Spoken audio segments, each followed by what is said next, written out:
When a billionaire's 6-year-old daughters found a homeless woman freezing to death on a train platform, he had no idea they were about to force him into the most impossible decision of his life. What started as one act of kindness spiraled into secrets, lies, and a dangerous past that threatened to destroy everything he'd built. But sometimes the person who saves you is the one everyone else walked past without a second glance. Stay until the end to see how this unfolds, and drop a comment with your city so I can see how far this story reaches. Now, let me take you back to where it all began. The wind cut through Platform 7 like broken glass. Elena Brooks pressed herself tighter against the concrete pillar, trying to disappear into its shadow. Her bare feet had gone numb an hour ago, maybe two, she'd lost track, and the thin jacket someone had abandoned in a trash can last week barely covered her shoulders. Snow swirled through the open-air station in violent gusts, and every breath felt like swallowing ice. She was 30 years old and dying slowly on a train platform. Not the dramatic kind of dying. Nothing anyone would notice. Just the quiet kind where your body gives up piece by piece while the world rushes past. And nobody stops, because stopping means acknowledging what they're seeing, and acknowledging it means deciding whether to care. Elena had stopped expecting anyone to care months ago. "Daddy, wait!" The child's voice barely registered at first. Elena had learned to tune out the sounds of normal life. Families laughing, couples arguing, kids complaining about homework. All those ordinary problems that used to be her problems too. Back when she had an apartment and a job and a future that didn't involve counting the hours until hypothermia set in. "Ava, we're going to miss the car. Come on!" "But Daddy, look!" Elena forced her eyes open, squinting against the snow. Two small figures stood a few feet away, identical in their expensive pink coats and matching boots. Twins. Maybe 6 years old, both staring directly at her with the kind of unfiltered curiosity that adults train themselves to suppress. "Girls, I said—" The man's voice stopped mid-sentence. Elena wanted to close her eyes again, to pretend she didn't exist until they left. She'd gotten good at that. But something about the way the girls were looking at her, not with pity or disgust, just honest concern, kept her frozen in place. The man stepped closer. Tall. Dark coat that probably cost more than Elena's last 3 months of rent combined. She could smell his cologne even through the snow, something woody and expensive that reminded her of the life she used to have, back when she wore nice clothes and worried about things like whether her students would like the lesson plan she'd stayed up late creating. "I apologize," he said quietly. "We didn't mean to disturb you." His voice was careful, polite, the kind of polite that came from good upbringing, not genuine warmth. Elena had heard that tone before. From the shelter volunteers who handed out meals with surgical gloves on, from the police officers who moved her along from storefront doorways, from everyone who wanted credit for acknowledging her existence without actually having to deal with the reality of it. "It's fine," she managed. Her voice came out rough, barely recognizable. "I'm fine." "You're not fine," one of the twins said flatly. "You don't have shoes." "Chloe," the man said, a warning in his tone. "But she doesn't, Daddy. And it's snowing. Her feet are going to freeze off." The other twin, Ava apparently, nodded seriously. "Miss Rodriguez said frostbite makes your toes turn black and fall off. Is that true?" Elena almost laughed. Would have laughed if her chest didn't hurt so much. "I don't know. Haven't lost any yet." "Come on, girls." The man's hand moved to guide them away. "We need to go." "No." Chloe planted her feet, surprisingly stubborn for such a small person. "We can't just leave her here." "Sweetheart, it's complicated. You always say that when you don't want to explain something." The man's jaw tightened. Elena could see him struggling, could practically watch the internal debate happening behind his eyes. She'd seen it 100 times before. Good people wanting to help but not wanting to get involved, looking for the exit that let them feel okay about walking away. "Look," Elena said, saving him the trouble. "I appreciate the concern, but I'm really fine. You should get your kids somewhere warm. See? She said she's fine." But the man didn't sound convinced, and he didn't move. Ava tugged on his sleeve. "Daddy, she's shaking." "I know. Like, really shaking. Like when Chloe had that fever and we had to go to the hospital." "I know, baby." "So we should help her, right? That's what Mommy would have done." The change in the man's expression was instant and heartbreaking. His whole face seemed to collapse inward for just a second before he caught himself, rebuilding whatever walls kept him functional. Elena recognized that look too. Grief, the kind that ambushed you in random moments and left you struggling to remember how to breathe. Your mom, he cleared his throat. Your mom would have wanted to help everyone, but it's not that simple. Why not? Because, he ran a hand through his hair, snow collecting on his shoulders. Because I don't know this person. Because it's late. Because getting involved in strangers' lives is complicated and potentially dangerous and... She's not dangerous, Chloe interrupted. She's scared. Elena flinched. The observation was too accurate, too sharp. She looked away, focusing on the departure board overhead, the endless scroll of trains going to places she'd never see. Please, Daddy. Ava's voice had gone soft now, pleading. Just one meal. You always say we should help people when we can. You give money to charity all the time. That's different. How? It just is. But enough. The word came out sharper than he probably intended. Both girls fell silent, and Elena watched something crumble in their expressions. Not quite crying, but close. The look kids got when they realized their parents weren't the heroes they thought they were. The man noticed too. His shoulders sagged. I'm sorry, Elena said quietly. You should go. I didn't mean to cause problems. He looked at her then, really looked at her, and Elena had to fight the urge to turn away. She knew what he was seeing. The dirt under her fingernails, the bruises on her feet, the way her hands shook from more than just cold, the visible evidence of exactly how far someone could fall when the safety nets failed. When did you last eat? He asked. I don't need... When?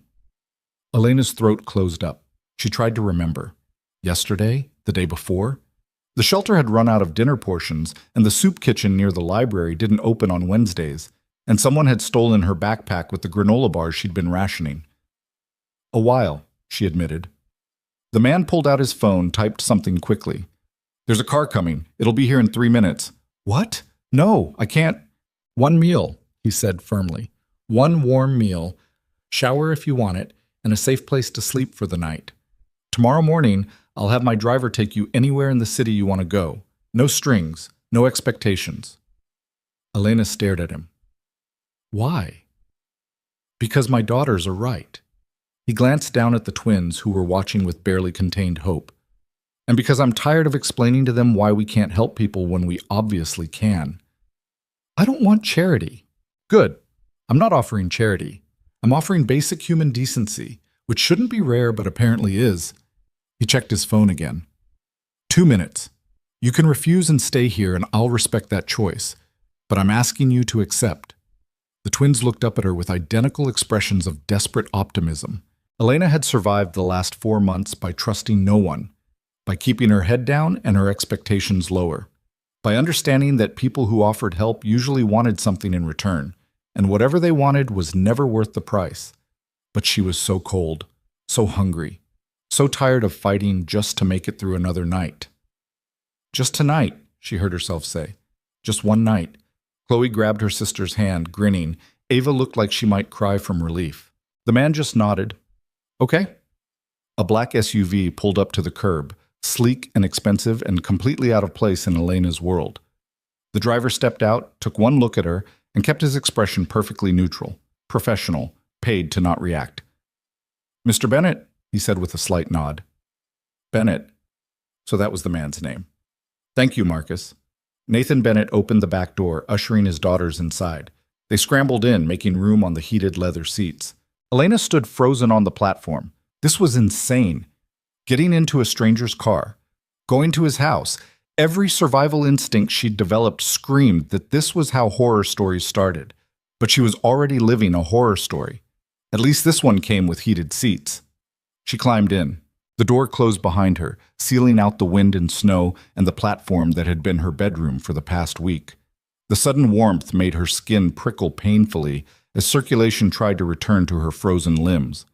Chloe pressed something into her hands, a scarf, soft and clean and still warm from being wrapped around the girl's neck. Here, she whispered, you need it more than me. Elena's eyes burned. She wrapped the scarf around her shoulders, and tried very hard not to fall apart in front of these children who'd somehow convinced their father to rescue a stranger. The drive took 40 minutes, leaving the city behind for increasingly expensive suburbs. Elena watched through the window as the houses grew larger and farther apart, protected by gates and walls and the kind of security that money bought. This was a different world from the shelters and soup kitchens and train stations that had become her reality. Nathan Bennett sat in the front passenger seat, occasionally glancing back at his daughters, who had fallen into whispered conversation. Making plans, probably. Plotting whatever 6-year-olds plotted when they'd successfully staged an intervention in their father's life. Elena studied the back of his head, trying to figure out what kind of man he was. Rich, obviously. Powerful, probably. You didn't get this wealthy without knowing how to command a room, but there was something else there, too. Something in the way he'd looked when Ava mentioned their mother. A crack in the armor. Proof that money didn't actually solve everything, no matter what people believed. The car turned through iron gates into what Elena could only describe as an estate. Not a house. An estate. The kind of place that had a name.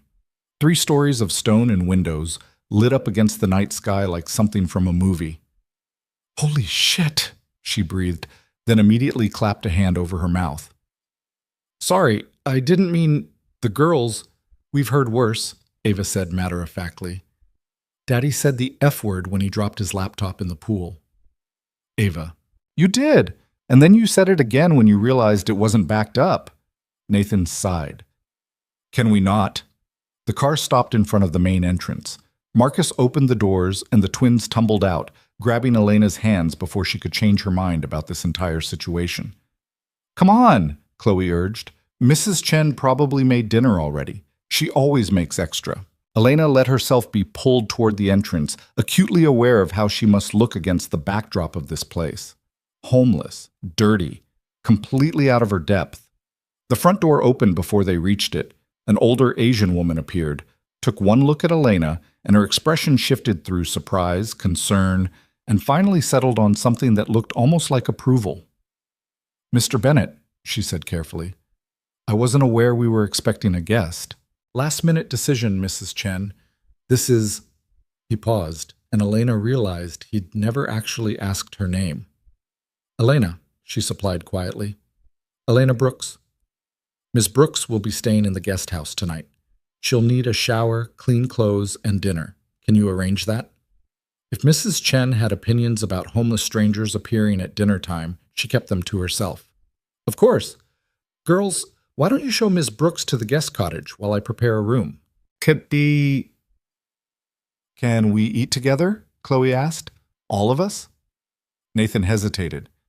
Elena could see him trying to find a polite way to refuse, to maintain whatever boundaries he thought this situation needed. "Please, Daddy, we never eat together anymore." Another crack in the armor. Nathan's resistance crumbled visibly. "Fine. 30 minutes. That gives Ms. Brooks time to clean up and gives me time to make some calls." He disappeared into the house before anyone could argue.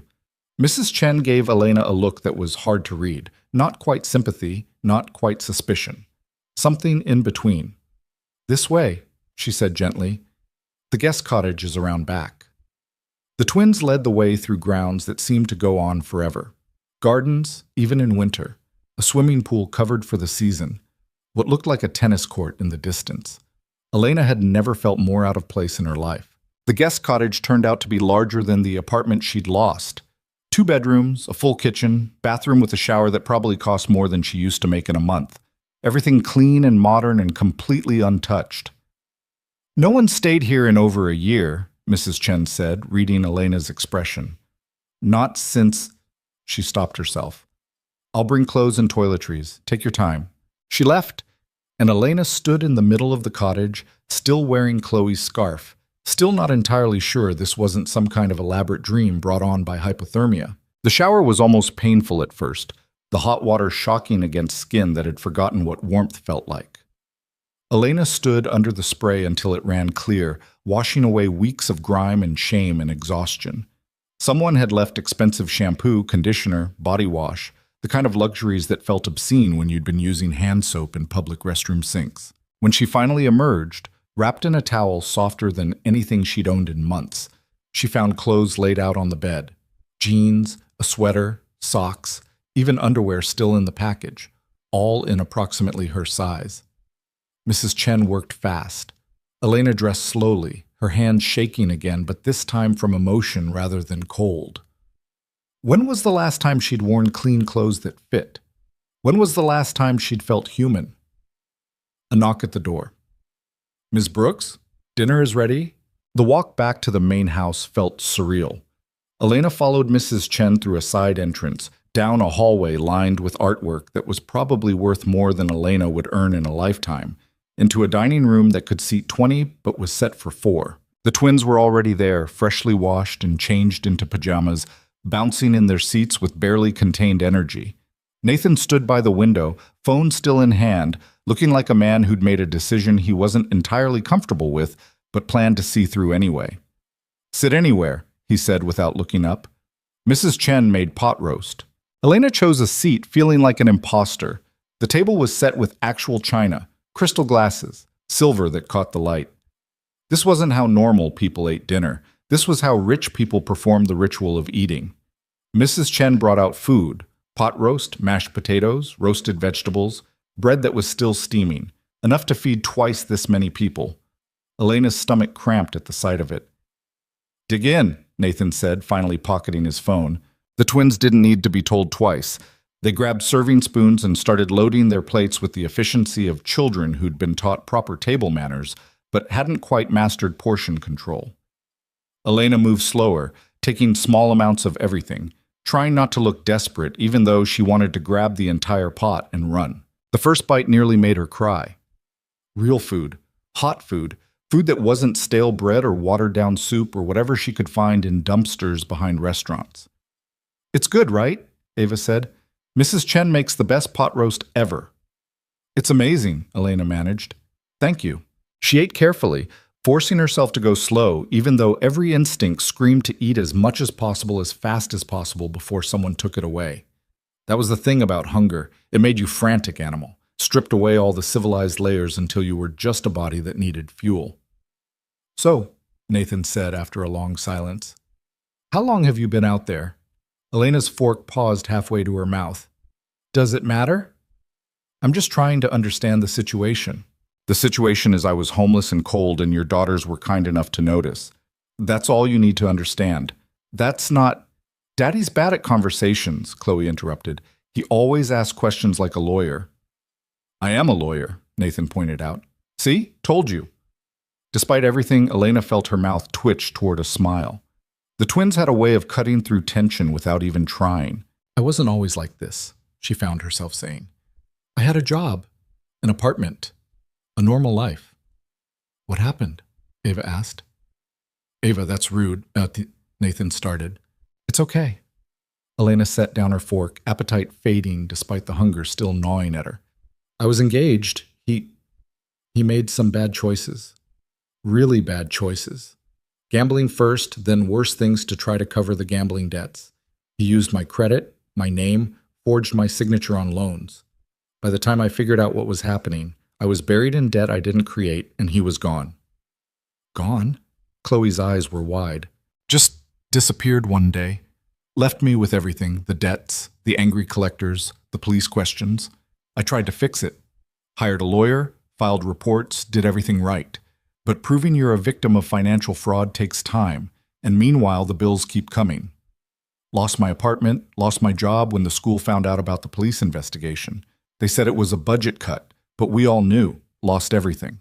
The room had gone quiet.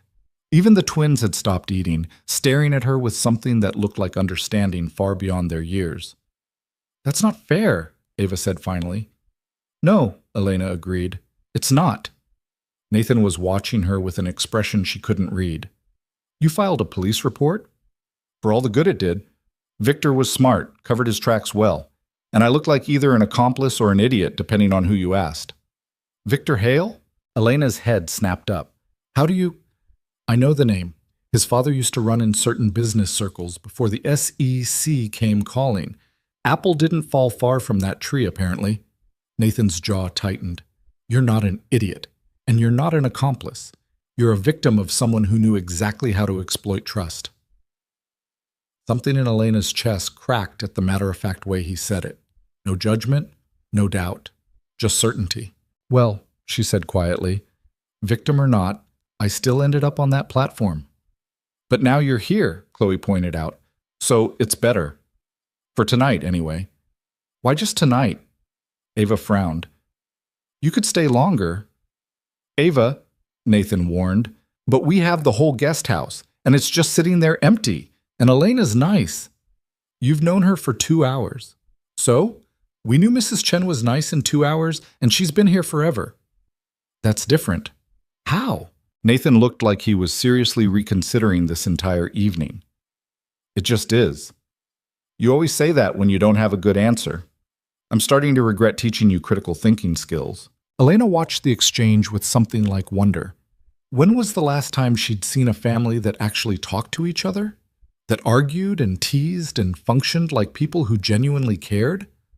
Her own family had fallen apart years ago, scattered across the country, connected only by obligatory holiday phone calls that grew shorter every year. What did you teach? Nathan asked, clearly trying to redirect the conversation. Before. Art, middle school art mostly, some high school classes when they needed coverage. Did you like it? I loved it. The words came out more intensely than she intended. I loved seeing kids who thought they couldn't draw suddenly figure out perspective. Loved the quiet ones who came alive when you gave them charcoal and paper. Loved all of it. Why art? Elena shrugged. Because everyone told me it was impractical.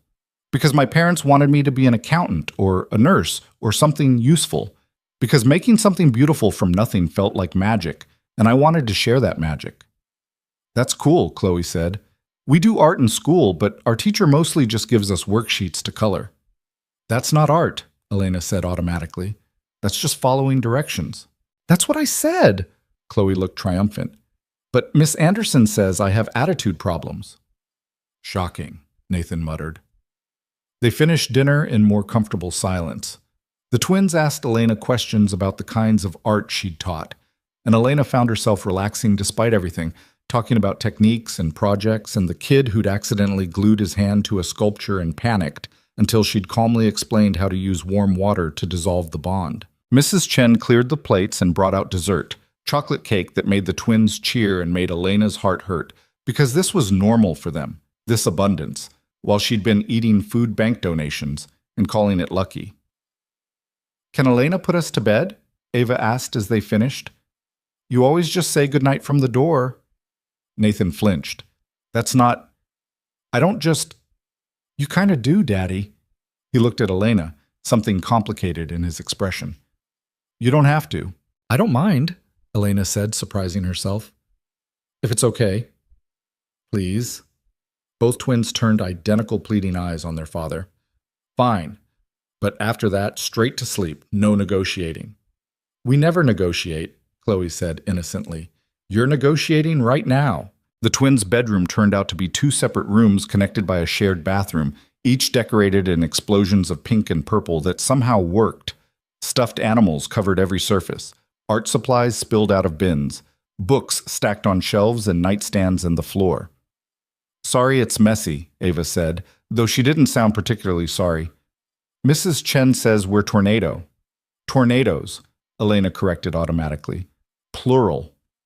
That's what I said. Elena helped them brush their teeth, break up an argument over which toothpaste flavor was superior, and navigate the complex bedtime routine that apparently involved specific stuffed animals arranged in specific orders. Our mom used to read to us, Chloe said as Elena tucked her in. Every night, different voices for all the characters. Your dad doesn't read to you? He tried for a while, but then he started working more and it made him sad, and now he just says goodnight from the hallway. Elena's heart twisted. I'm sure he's doing his best. Probably, but his best got kind of worse after Mommy died. There wasn't really a good response to that. Elena smoothed Chloe's hair back, the gesture automatic, maternal in a way she hadn't expected. You're nice, Chloe said sleepily. I hope you stay. Just tonight, remember? We'll see. And then, with the confidence of children who believed they could change the world through sheer force of will, were very persuasive. Elena kissed her forehead without thinking about it, then froze, worried she'd overstepped. But Chloe just smiled and closed her eyes. Ava was already asleep when Elena checked on her, curled around a stuffed rabbit that had clearly seen better days. Elena pulled the blanket up, turned off the light, and stood in the doorway for a moment, watching these two little girls who'd somehow decided she was worth saving. Nathan was waiting in the hallway when she emerged. He looked different in the dim light. Less billionaire, more tired father trying to figure out how he'd ended up here. "They like you," he said quietly. "I'm new and interesting. Give it a week, they'll be sick of me. They don't like anyone. I've hired 6 nannies in the past year. The longest any of them lasted was 3 weeks before the girls staged a revolt." "I'm not a nanny." "I know. He ran a hand through his hair, a gesture that seemed habitual when he was uncomfortable. "Thank you for being kind to them. You didn't have to. They were kind to me first. They were. Against my better judgment, apparently." Elena studied him. "You really didn't want to help me. It's not that I didn't want to, it's that I—" He stopped, choosing his words carefully. "I don't trust easily. My wife died, and suddenly everyone wanted something from me. Access to my network, money for their causes, introductions to investors. Everyone had an angle. Everyone wanted a piece of what I'd built. So yes, when my daughters found a homeless woman at a train station, my first instinct was to protect them, not to help you. I'm not proud of that. But I'm not going to pretend otherwise." The honesty was startling. Most people would have just lied, said something noble about wanting to help. Most people are full of shit. Despite everything, Elena laughed. "Fair." They stood in the hallway, the silence stretching but not quite uncomfortable. Downstairs, a clock chimed 10. Outside, snow continued falling, covering the world in white. "The guest house is yours for tonight," Nathan said finally. "Tomorrow, Marcus can take you wherever you need to go, or—" He hesitated. "Or we can talk about other options." "What kind of options?" "I don't know yet. I'm making this up as I go." He met her eyes. "But my daughters are right about one thing. I have resources I'm not using, space that's sitting empty, money that's just accumulating. If there's a way to help that doesn't feel like charity, maybe we can figure it out." Elena wanted to refuse, wanted to protect herself from the inevitable disappointment when this turned out to be temporary, conditional, just another thing that would fall apart. But she was so tired of protecting herself, so tired of survival being the only goal. "Okay," she heard herself say. "Tomorrow. We can talk tomorrow." Nathan nodded. "Get some rest, Elena. You're safe here." The words shouldn't have meant as much as they did. But as Elena walked back to the guest cottage through snow that sparkled under landscape lights, she realized she believed him. For the first time in months, she believed she might actually be safe. The cottage was warm when she entered, Mrs. Chen having apparently turned on the heat while they were at dinner. Elena locked the door out of habit, then stood in the middle of the living room, trying to process the fact that this was real. She had a bed tonight, a real bed, with clean sheets and a door that locked and heat that worked. She had eaten dinner, real food, with people who'd talked to her like she was human, not invisible. She had showered, washed away the grime and the shame and the endless cold. Tomorrow, everything might fall apart. Tomorrow, Nathan might change his mind, or the twins might lose interest, or reality might reassert itself in all its cruel practicality. But tonight, she was safe. Elena pulled Chloe's scarf from where she'd draped it over a chair, held it against her face, and finally let herself cry. Not sad tears, not exactly happy tears, just release, the kind of crying that came when you stopped running long enough to feel everything you'd been holding back. She cried until she was empty, until the shaking stopped, until exhaustion took over. Then she climbed into the softest bed she'd touched in months, pulled the covers up to her chin, and slept without dreaming for the first time since Victor had disappeared and taken her entire life with him. Outside, the snow kept falling. Inside the main house, Nathan stood at his bedroom window, looking out at the guest cottage and wondering what the hell he'd just gotten himself into. His phone buzzed, a text from his assistant. "Saw the security footage. Want me to run a background check?" Nathan stared at the message.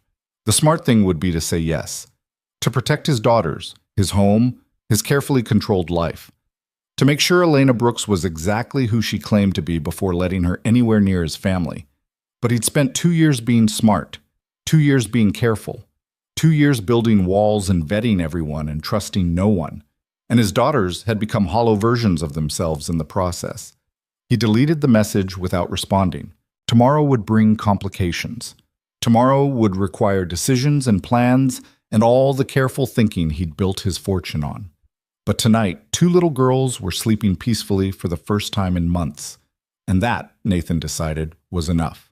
Elena woke to sunlight streaming through unfamiliar windows and the disorienting sensation of not knowing where she was. For a terrible moment, panic seized her. Had someone moved her while she slept? Had she passed out somewhere dangerous? Then memory returned. The platform, the twins, Nathan Bennett and his enormous house, and the guest cottage that was nicer than anywhere she'd lived even before everything fell apart. She sat up slowly, her body aching in ways that had nothing to do with the comfortable mattress. Months of sleeping on concrete and park benches had left her muscles permanently tense, her back a constant knot of pain. One night in a real bed wasn't going to fix that. Her phone, the cheap prepaid one she'd managed to keep charged at library outlets, said it was almost 9. She'd slept for nearly 10 hours. When was the last time that had happened? Someone had left a note under the door. Elena picked it up, recognizing Mrs. Chen's precise handwriting. Breakfast in the main house kitchen whenever you're ready. Take your time. The girls are at school until 3:30. School. Right. Normal children went to school on weekday mornings. Elena had lost track of what day it was weeks ago. Tuesday? Wednesday? They all blended together when your only schedule was figuring out which shelter had open beds and which soup kitchen served on which days. She showered again, unable to resist the luxury of hot water that didn't run out after 3 minutes. Found the same clothes from last night clean and folded on the bathroom counter. Mrs. Chen must have come by while Elena was sleeping. The efficiency was unsettling. Elena wasn't used to people taking care of her. The walk to the main house felt different in daylight. Less magical, more real. She could see the scope of the property now. The manicured gardens, the fountain that wasn't running because of winter, the 3-car garage with doors closed against the cold. This wasn't just wealth. This was generational money, the kind that bought security and options and futures. The kind Elena had never had, even before Victor. Mrs. Chen was in the kitchen when Elena entered, chopping vegetables with the precision of someone who'd done it 10,000 times. The room smelled like coffee and something baking. "Good morning," the older woman said without looking up. "Coffee's fresh. Mugs in the cabinet above the machine." "Thank you." Elena poured herself a cup, added cream from a container that was actually cream, not the powdered stuff from shelter pantries. The first sip was almost painful in its perfection. "Mr. Bennett is in his office," Mrs. Chen continued. "He said to tell you he'd like to speak with you when you're ready. No rush." "Is he always this formal?" "Always." Mrs. Chen's knife work didn't pause. Even when the girls were babies and he was running on 2 hours of sleep, he'd still say things like, "when you have a moment," instead of just asking for help. "Sounds exhausting." "You have no idea." But there was fondness in her voice. "Scrambled eggs, okay? I'm making lunch prep anyway." Elena's stomach growled in response. "I don't want to be any trouble." "You're not trouble. You're just someone who needs breakfast." Mrs. Chen finally looked up, her expression kind but assessing. "The girls talked about nothing but you this morning. Apparently you're the best thing that's happened to them in months." "They don't know me." "They know you stopped and talked to them instead of treating them like accessories. You'd be surprised how rare that is in their world." Elena thought about that while Mrs. Chen cooked. The twins had everything money could buy, but they were still lonely. Still looking for someone who saw them as people instead of the billionaire's daughters. Still missing their mother. The eggs were perfect. Elena ate slowly, savoring every bite, while Mrs. Chen worked around her in comfortable silence. It reminded Elena of her grandmother's kitchen, back when she was small and the world felt safe, before college debt and bad relationships and the long slide into survival mode. "He's a good man," Mrs. Chen said suddenly. "Mr. Bennett, in case you're wondering, I wasn't..." Everyone wonders. Rich man, young widow, brings home a stranger. The assumptions write themselves. She scraped vegetables into a container. "But he really is trying to do the right thing. He's just not sure what that is anymore." Elena set down her fork. "His wife. What happened?" Car accident. Black ice on the highway, 2 days after New Year's. She was coming home from her sister's place upstate. Mrs. Chen's hands stilled. Died on impact. The girls were here with Nathan. They didn't even get to say goodbye. The words settled heavy in the kitchen. Elena had lost things, her career, her home, her dignity, piece by piece. But she'd never lost someone she loved without warning, never had to explain to children why their mother wasn't coming home. That's terrible. It broke something in him, in all of them. Mrs. Chen resumed her work, but slower now. The girls stopped talking for almost a month, just completely silent. Nathan threw himself into work, 16-hour days, anything to avoid being in this house. I stayed because someone had to, and because I loved Sarah. She was the kind of person who remembered your birthday and asked about your grandkids and made you feel like family, even though you were staff. You miss her. Every day. This house used to be loud. Music playing, the girls laughing, Sarah singing off-key while she cooked even though I told her I'd handle dinner. Now it's just, she gestured vaguely, quiet. Like everyone's afraid noise might break whatever's holding us together. Elena finished her eggs, guilt creeping in. I shouldn't be here. This is a family grieving. They don't need a stranger complicating things. Maybe they need exactly that. Mrs. Chen met her eyes. Someone with no history here, no expectations, no agenda. Everyone has an agenda. Do you? Elena considered lying, but Mrs. Chen's gaze was too direct. I want to survive. That's my agenda. Everything else is just details. Fair enough? Mrs. Chen handed her a glass of orange juice. Mr. Bennett's office is down the hall, second door on the left. Don't let him intimidate you. His bark is much worse than his bite. The office turned out to be less formal than Elena expected. Yes, there was a massive desk and floor-to-ceiling bookshelves, and the kind of leather furniture that probably cost more than a used car. But there were also crayon drawings taped to the walls, a bin of toys in the corner, photos of the twins at various ages scattered among the law books. Nathan sat behind the desk, laptop open, phone pressed to his ear. He held up one finger in a wait gesture, and Elena hovered in the doorway, uncertain. I understand your concerns, he was saying, his voice clipped. But the answer is still no. We're not restructuring that division just to make the quarterly numbers look better. Because I don't particularly care what the board thinks. Tell them they're welcome to call me directly if they'd like to hear me say no in person. He hung up without saying goodbye, then rubbed his temples like fighting off a headache. Sorry about that. Corporate politics. He gestured to a chair. Please sit. Elena sat, feeling like she was at a job interview she hadn't prepared for. Did you sleep okay? Nathan asked. Better than I have in months, thank you. Good. He closed the laptop, giving her his full attention. I want to be direct with you if that's all right. I'd prefer it, actually. I spent most of last night thinking about this situation. What happened on that platform, what my daughters asked me to do, what I'm willing to risk. He leaned back in his chair, and I've come to the conclusion that I'm terrible at halfway measures. Elena's stomach tightened. Meaning? Meaning I can drop you at a shelter this morning with some cash and call it charity. Or I can actually try to help, which is complicated and potentially messy and definitely not something I'd normally do. And which option are you leaning toward? The complicated one, apparently, against every instinct I've developed in the last 2 years. He pulled out a folder, set it on the desk between them. I did some basic research this morning. Elena Brooks, former art teacher at Riverside Middle School, worked there for 6 years before resigning under pressure 8 months ago. No criminal record. Credit score destroyed by debts you didn't create. Multiple police reports filed against Victor Hale, none of which led to charges because he vanished before they could build a case. Elena's face burned. You investigated me. I have 2 daughters to protect. Yes, I investigated you. No apology in his voice. What I found was exactly what you told me. Someone who got buried by someone else's choices. And now you feel sorry for me? No. Now I have data instead of assumptions. He pushed the folder toward her. I also had my lawyer look into your situation. The debt, the fraud, all of it. With proper legal representation and about 6 months of work, most of this could be cleared. You'd still have damage to repair, but you wouldn't be drowning. Elena stared at the folder like it might bite her. Why would you do that? Because I can. Because my daughters are right that I have resources sitting unused. Because he hesitated, choosing words carefully.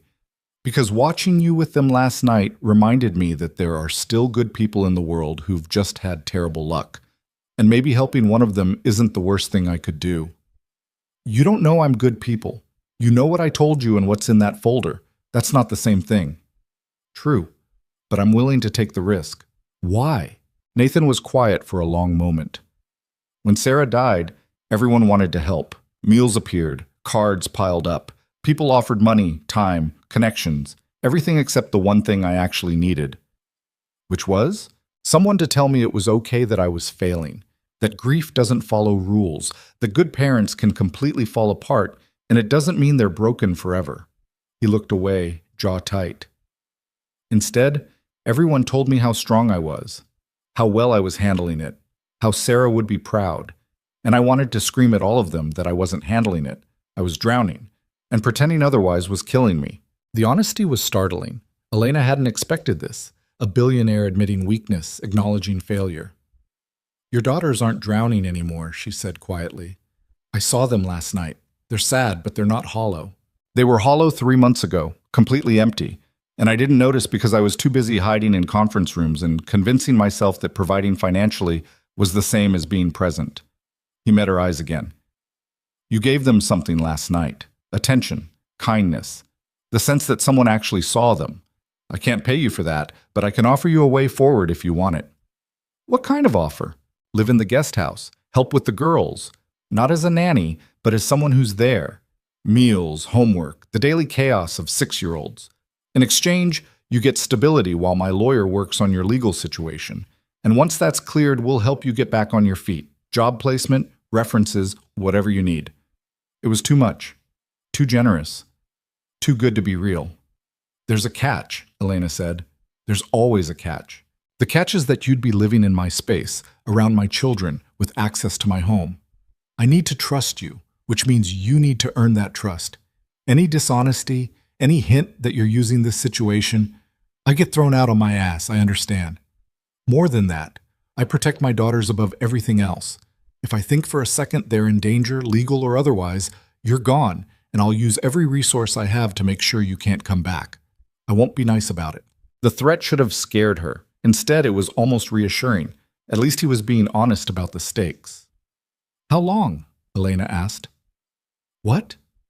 How long is this arrangement? A week? A month? I need to know what I'm agreeing to. Nathan considered. 6 months, initially. That gives my lawyer time to work, gives you time to figure out next steps, gives my daughters time to adjust to having someone around who isn't staff. After that, we reassess. And if your daughters get attached and then I leave, you're okay with that?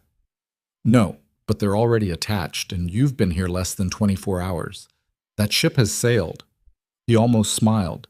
Besides, they need to learn that people can leave and it doesn't mean they were never cared for. That's a lesson I've been avoiding teaching them. Elena thought about the guest cottage, the clean clothes, the hot shower, the possibility of not spending another night wondering if she'd freeze to death before morning. She thought about Victor's debts hanging over her head, making it impossible to rent an apartment, or get a decent job, or do anything except survive. She thought about Ava and Chloe, 2 little girls who'd looked at her like she mattered. Okay, she said. 6 months. But I'm not pretending to be their mother. I can't replace her. I'm not asking you to. Sarah was irreplaceable. Pain flickered across his face. I'm just asking you to be present, that's all. And if this doesn't work, if I'm terrible with kids, or you decide I'm not trustworthy, then we end it, professionally. I'll still help with your legal situation and make sure you have somewhere safe to land. I'm not going to throw you back on the street because things didn't work out. You're either incredibly generous or incredibly naive. Neither. I'm just tired of being afraid of everything. He stood, extending his hand. Do we have a deal? Elena looked at his hand, thinking about all the ways this could go wrong. About how she'd trusted before and ended up homeless. About how good things didn't happen to people like her. But she was also tired. Tired of being afraid. Tired of survival being her only goal. She shook his hand. Deal. Good. Mrs. Chen will help you get settled. The girls get home at 3:30, and I'm sure they'll have opinions about all of this. He pulled out a credit card, set it on the desk. Household account. Use it for anything you need, clothes, personal items, whatever, within reason. Elena stared at the card like it might explode. You can't help with 2 6-year-olds in one set of clothes. It's practical, not charity. There's a difference? To me, yes. He checked his watch. I have a meeting in 20 minutes. Mrs. Chen knows the house rules, the girls' schedule, everything you'll need to know. She'll get you oriented. Nathan, he paused at the door. Thank you. Really. Thank me in 6 months if this actually works. And then he was gone, leaving Elena alone in an office full of family photos and children's drawings, and the overwhelming sense that she'd just agreed to something that would change everything. Mrs. Chen found her there 10 minutes later, still holding the credit card like she wasn't sure it was real. He give you the speech? The older woman asked. Which speech? The one where he's very serious and businesslike and acts like this is a normal employer-employee arrangement instead of a terrified father trying to fix his broken family. That would be the one, yes. Mrs. Chen smiled. Come on, let me show you around before the chaos arrives home from school. The tour took an hour. Mrs. Chen showed her how the security system worked, where the girls kept their school supplies, which cabinet held the snacks they were actually allowed to have versus the ones Nathan thought they didn't know about. She explained that Ava was allergic to tree nuts, and Chloe had nightmares about twice a week, and both of them would try to negotiate bedtime into oblivion if you let them. They're good kids, Mrs. Chen said as they stood in the twins' bathroom, surrounded by more bath toys than seemed necessary. Just sad. They don't talk about Sarah much anymore, but you can see it in the way they go quiet sometimes, like they're listening for someone who's not coming. I don't know how to help with that. Nobody does. But being there helps.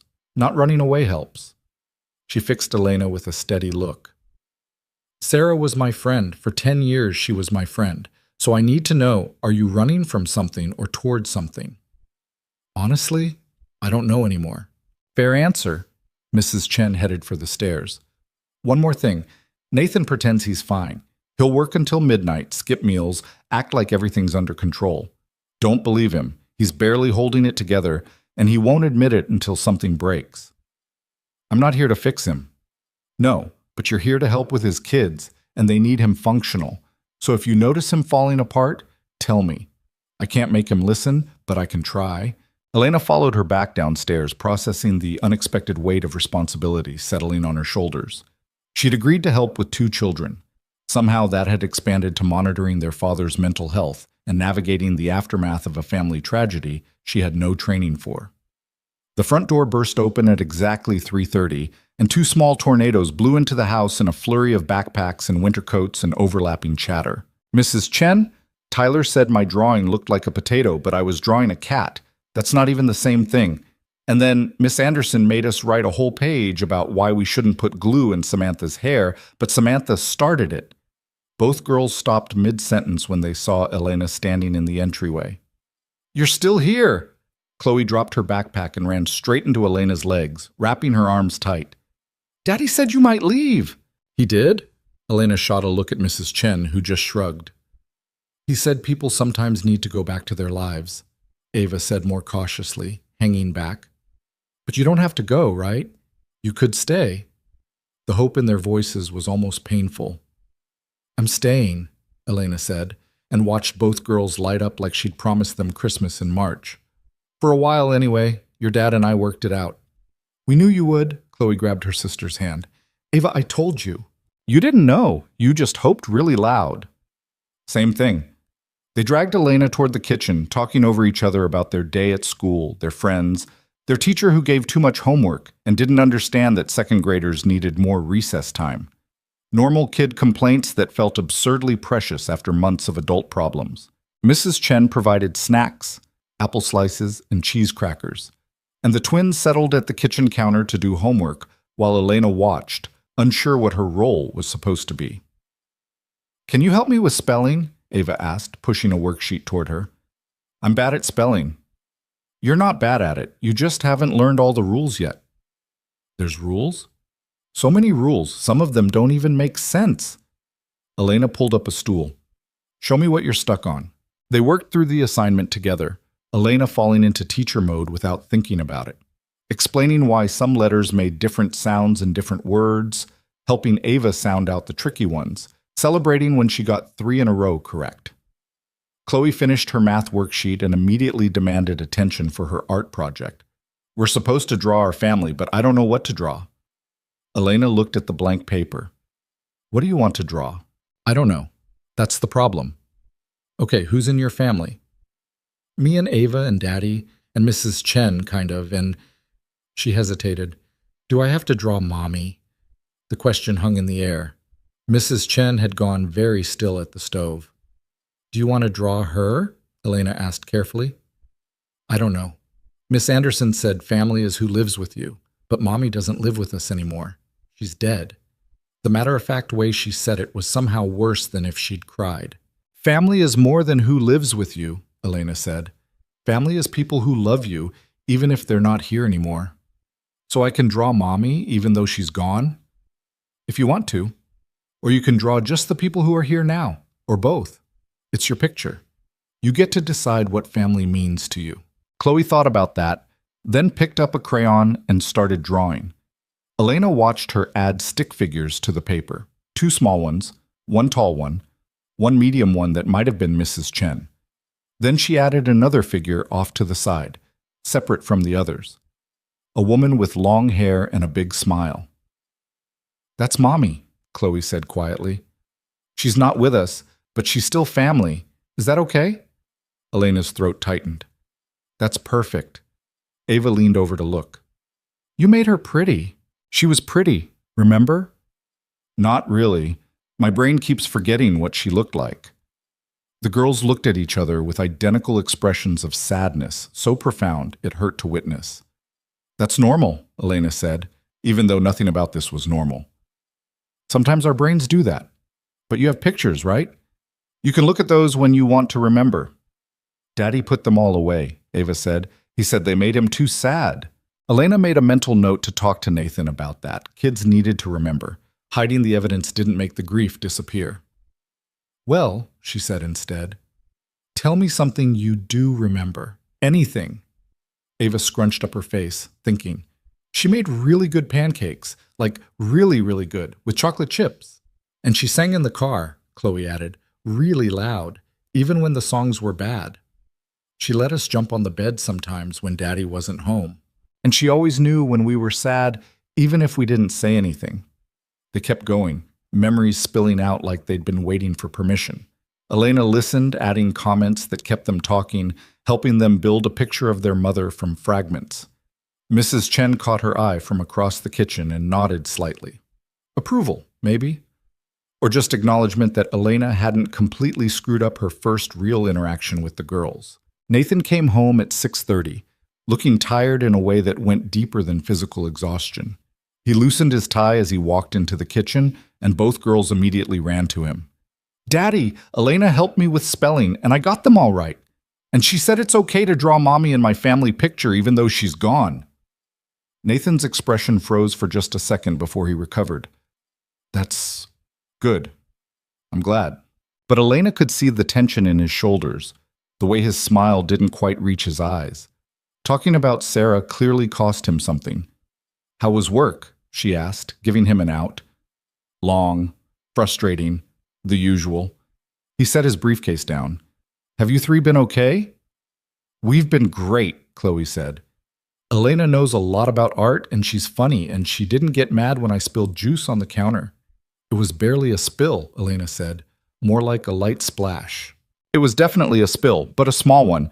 Nathan looked between them, something complicated in his expression. Well, I'm glad it's working out. Dinner was less formal than the night before. Mrs. Chen had left food that just needed reheating, and they ate in the kitchen instead of the dining room, the girls chattering about school while Nathan picked at his food and checked his phone too often. Daddy, that's the no phones at dinner rule, Ava pointed out. I know, sorry, work emergency. You always have work emergencies. That's because work always has emergencies. But he put the phone away, and Elena watched him try to engage with his daughters, even though exhaustion pulled at him like gravity. After dinner, the girls wanted to show Elena their playroom, a converted bedroom that looked like a toy store had exploded in it. They had elaborate plans involving dolls and a makeshift fort and a tea party that required formal invitations. Nathan appeared in the doorway at some point, watching Elena get dragged into whatever game they'd invented. "I can take over if you want to get settled," he offered. "It's fine. Unless you want to join? I'm apparently the princess who's been captured by dragons." "The dragons are nice, though," Chloe clarified. "They just want someone to have tea with." "Obviously." Nathan's mouth twitched toward a smile. "I'll pass on being the knight. I have calls to make." "It's almost 8, Elena pointed out. "I know what time it is." "Just checking." He left, and the girls exchanged knowing looks. "He works too much," Ava said. "Way too much," Chloe agreed. "You two sound like little adults.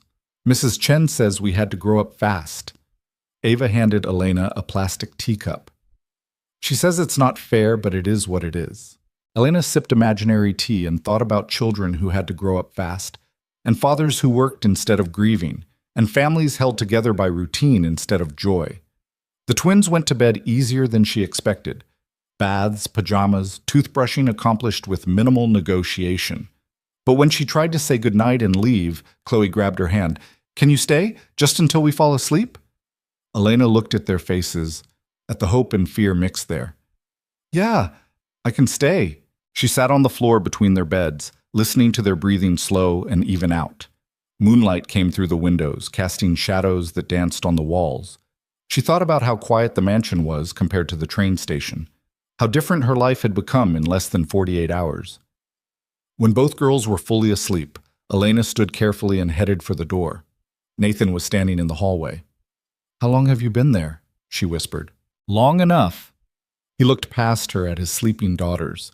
They don't usually settle that easily. Maybe they're just exhausted. Maybe. Or maybe you're better at this than you think. They walked downstairs together, the house settling around them in creaks and sighs. "Mrs. Chen mentioned you put away the photos," Elena said. "Of Sarah." His jaw tightened. "Did she?" "The girls are forgetting what she looked like. They need those pictures." "I know what they need." "Do you?" "Because from where I'm standing, it looks like you're so busy protecting yourself from grief that you're not noticing they're still drowning in it." Nathan stopped at the bottom of the stairs, turning to face her. "You've been here 2 days. You don't get to tell me how to parent my children." "You're right, I don't, but someone needs to because this isn't working. This is none of your business. You made it my business when you asked me to help with them." They stared at each other, tension crackling in the air. Elena half expected him to fire her on the spot, to tell her to pack her things and get out. Instead, he deflated slightly. "The photos are in my office, bottom drawer of the filing cabinet. If you think they need them, put them back up wherever Sarah had them." "You should be the one to do that." "I can't." His voice cracked slightly. "I can't look at her face and explain to them why she's gone when I don't have an answer. So if you're so certain about what they need, you do it." He walked away before Elena could respond, leaving her alone in the foyer. She found the photos exactly where he said they'd be, dozens of them, shoved in a drawer like evidence of a crime. Sarah at the beach with the twins. Sarah laughing at something off camera. Sarah and Nathan on their wedding day looking impossibly young and happy. Elena spread them out on the desk, studying the woman who'd left such a hole in this family. She'd been pretty in an understated way. Light brown hair, warm eyes, the kind of smile that made you want to smile back, real, present. The kind of mother who sang off key and made chocolate chip pancakes and knew when her daughters were sad without being told. The kind of person Elena could never replace and shouldn't try to. But she could give the girls their mother's memory back. She worked for the next hour, hanging photos in the places Mrs. Chen said Sarah had kept them. The living room mantel, the hallway going upstairs, the breakfast nook where the family used to eat together. When she finished, the house felt different. Less like a museum of grief, more like a home that acknowledged its history. Nathan never came out of his office. Elena didn't push. That night, back in the guest cottage, she lay in bed and stared at the ceiling, wondering what she'd gotten herself into. This wasn't just helping with kids. This was stepping into the middle of a family's trauma and hoping she didn't make everything worse. Her phone buzzed. A text from a number she didn't recognize. "Thank you. For tonight. For pushing. I needed that." N. Elena stared at the message for a long time before responding. You're welcome. Get some sleep. You too. She set the phone down and closed her eyes, and for the second night in a row, she slept without nightmares. Outside, the winter night pressed against the windows. And inside the main house, Nathan sat in his office surrounded by work he couldn't focus on, thinking about a homeless woman who'd been in his life for 2 days and somehow already understood his daughters better than he did. Tomorrow would bring new complications. But tonight, photos of his wife hung on the walls again, and his daughters had fallen asleep peacefully. And maybe that was enough. 3 weeks passed before Elena realized she'd stopped counting days. It happened gradually, the shift from survival mode to something that almost resembled living. She woke up in the guest cottage each morning without that initial panic of not knowing where she was. She knew the twins' schedules better than her own used to be. She'd memorized which mug Nathan preferred for his coffee and how Mrs. Chen liked the kitchen organized, and that Chloe had nightmares on Tuesdays more than any other day for reasons no one could explain. The routine should have felt suffocating. Instead, it felt like breathing. You're getting too comfortable, she told her reflection one morning, brushing her hair with an actual hairbrush instead of her fingers. The face looking back at her had color in it now, the hollow-eyed desperation replaced by something that looked almost healthy. This isn't permanent, don't forget that. But it was getting harder to remember. The twins had absorbed her into their world with the unself-conscious completeness that only children could manage. She wasn't their mother, and everyone knew it, but she was Elena, and that seemed to be enough. They saved their best artwork for her. They asked her opinion on important matters like whether purple or pink was superior and if dragons could be vegetarians. They fought in front of her without apologizing afterward, which Mrs. Chen said was a sign they'd accepted her as family. Nathan remained harder to read. He was polite, professional. He asked about the girl's day and thanked Elena for her help, and transferred money to the household account without comment. But there was a distance there, a wall he'd built that she couldn't quite see over. They existed in the same space but rarely occupied it together, passing each other in hallways and doorways like ships navigating around each other in the dark. Until the Saturday morning, everything shifted. Elena was in the kitchen making pancakes, not as good as Sarah's apparently were, but the twins had stopped comparing after the first week, when Nathan appeared in running clothes, earbuds in, clearly planning to escape to the home gym before anyone could trap him in conversation. "Daddy!" Chloe spotted him before he could retreat. "Elena's making pancakes, the chocolate chip kind." He paused, pulled out one earbud. "That's great, sweetie. Save me some. Or you could eat with us," Elena said before she could stop herself. "Crazy idea, I know." His jaw tightened. "I have things to do." "On Saturday morning? What terrible emergency requires your immediate attention? Let me guess, emails that could wait until Monday?" "Elena, Daddy never eats with us anymore," Ava said matter-of-factly, settling at the counter. "He's always busy." "I'm not always—" Nathan stopped, looking at his daughters. Really looking at them, maybe for the first time in days. "Okay, fine. Pancakes." He said it like agreeing to minor surgery, but he sat down. Elena hid her smile and flipped another pancake onto the griddle. "Mrs. Chen has Saturdays off," she said conversationally. "So it's just us. Hope you're okay with slightly burned edges." "Slightly? I'm an art teacher, not a chef. Manage your expectations." The pancakes were actually pretty good, even if she did say so herself. The twins drowned theirs in syrup and ate with the focused intensity of small people who took breakfast very seriously. Nathan ate more carefully, but Elena noticed he finished his entire plate. "So," she said, refilling coffee cups, "what do people actually do on weekends? I've kind of forgotten." "We used to go to the park," Chloe said, "but we stopped." "Why'd you stop?" "Because Daddy's always working," Ava said, shooting her father a look that was far too pointed for a 6-year-old. Nathan set down his fork. "I'm not always working." "You worked last Saturday, and the Saturday before that, and the one before that." "I had work emergencies." "We know."